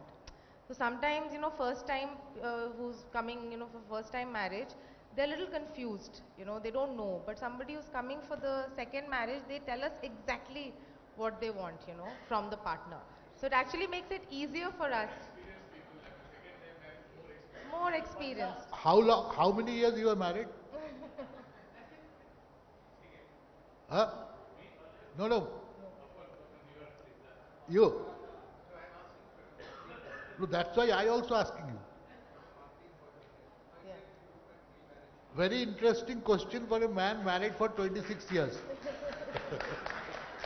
Sir, I would like to add this, you can make a pre-marriage menu because I can bring the clients to you. Two people be like a lot of boyfriend, girlfriend, they would like this, we would like to make like Indian people. So make a pre-marriage menu for the two people. They don't invite their relatives, so two people. You can make at least 1 to 2 lakhs rupees. You can make it on you don't need the hotels. And if you make a business also, then a lot of people will come. Pre-marriage menu, post-marriage menu. Thank you. No, I think you want me to sell haldi powder. No, I thought he wants me to sell haldi powder from here. Okay. No, sir, this is for Indian people. I think we have come to end of our session. Diksha, over to you. No, Sir, the Oh, last there is question. one more? Okay, okay. Yes. Sir, actually I wanted to ask, like we use various marketing strategies in any organization or to promote anything. So my question is to ma'am, like what strategy do you prefer, like the social media marketing or the virtual tours to attract or to, focus on our target audience? Like especially when promoting the India as a wedding destination, which marketing strategy do you think it will be more effective way to attract the target audience? Okay, good question. Yeah, it's for me only. Okay, so see, social media and digital marketing, I don't see it as a Google ad or a Facebook ad, right? I look at it as content that can be shared because that's what you do, all of you do on Instagram, right? You sharing content. So I think to promote India as a destination through social media, I think we need to work with, also we need to understand that we are very aspirational in nature, right? What we see on social media, we want to do that in our own lives. So I think the key stakeholders should work with, macro influencers, micro influencers, and agar, if in Odisha, if, 2-3 celebrity couples come and get married, it'll pick up like this, right? And I think what Modi ji did with Lakshadweep is also a great example, right, of promoting a place. So using social media to tell stories, to create content that's relatable, engaging, humorous, I think that's the way to go. And all key stakeholders should focus on that rather than running ads. I don't think ads really work today. It's the content that's going to win. Did I answer your question? Awesome. Very good. I thank the, again, Sir, last question. A very good evening. promise, last question. Yes, sir, last question. Okay. A very good evening to everyone and honorable dignitaries. Meenakshi this side. So my question is, what role do luxury resorts, heritage properties and boutique hotels play in attracting couples to choose India as their wedding destinations? Could you repeat the question? What role do luxury resorts, heritage properties and boutique hotels play in attracting couples to choose India as their wedding destination? I think, like I said, right, aspirational. If these luxury hotels, resorts, people who are getting married there, we are all watching their marriages, right? And we're aspiring for that. So I think, like, it's the same thing what I said, right? If they use content, if they, again, not show ads, but they use content to their, arsenal, I think it will really promote weddings in India. I mean, destination luxury weddings.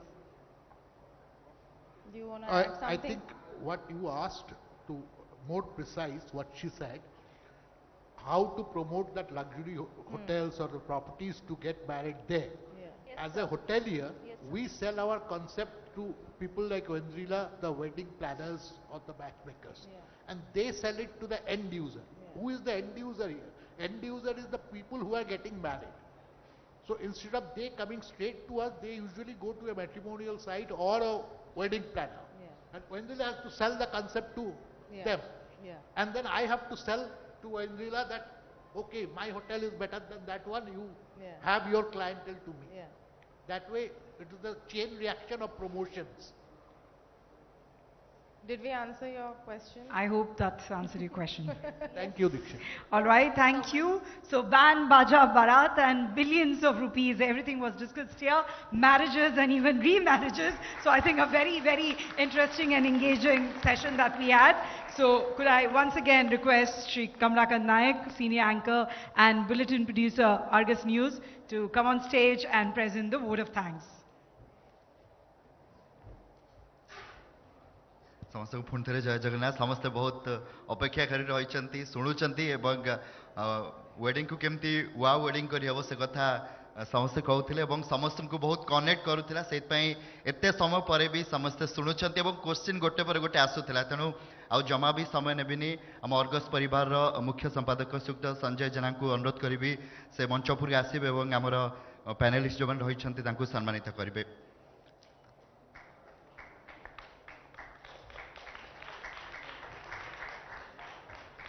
Yes, can we give a big round of applause? Come on, students. Now, you can show a little more energy as we come to the close ending of this wonderful conclave that was planned by Argus News. And what a engaging session to end. So we have with us the Editor-in-Chief, Argus News, Mr. Sanjay Jena, presenting small tokens of appreciation from the Argus family. We thank the panelists and the moderator for this extremely engaging session.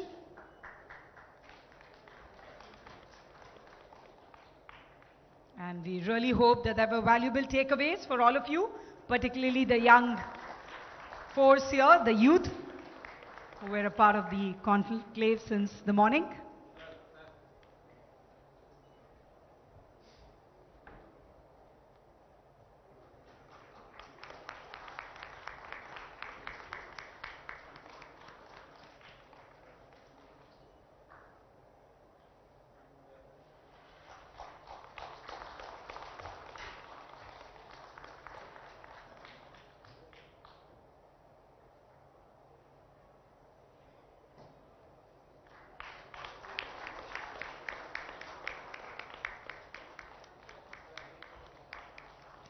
And a group photograph, of course. These are memories that you want to capture. Maybe, in fact, I'll request everyone from the Argus family join on stage for a last group photograph. So I'll also request anybody else from the Argus family. You can all join in for a group photograph at the end.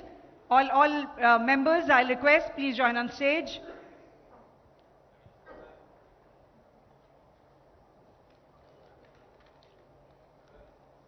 Of course, while the group photograph is being clicked and we are ending the conclave, we would once again like to thank all our partners, state partners, Uttar Pradesh Tourism, Maharashtra Tourism Development Corporation, Goa Tourism Development Corporation, our partners ONGC Limited, Mahanadi Coalfields Limited, Siksha Anusandhan, travel partner Sand Pebbles, Bhitar Kanika Jungle Resort, and event partner Cannon Fire. Once again, a big thank you to all of you.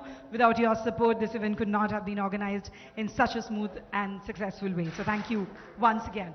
And of course, thank you to our lovely audience who've been with us since morning. Thank you so much for being a part of season 3. And we promise we'll come back with season 4, bigger and better. Till then, take good care of yourself. And a big round of applause for our students also. I think they were a very energetic part of the conclave today. Thank you so much for your presence. A big round of applause for the anchor, Diksha. Thank you.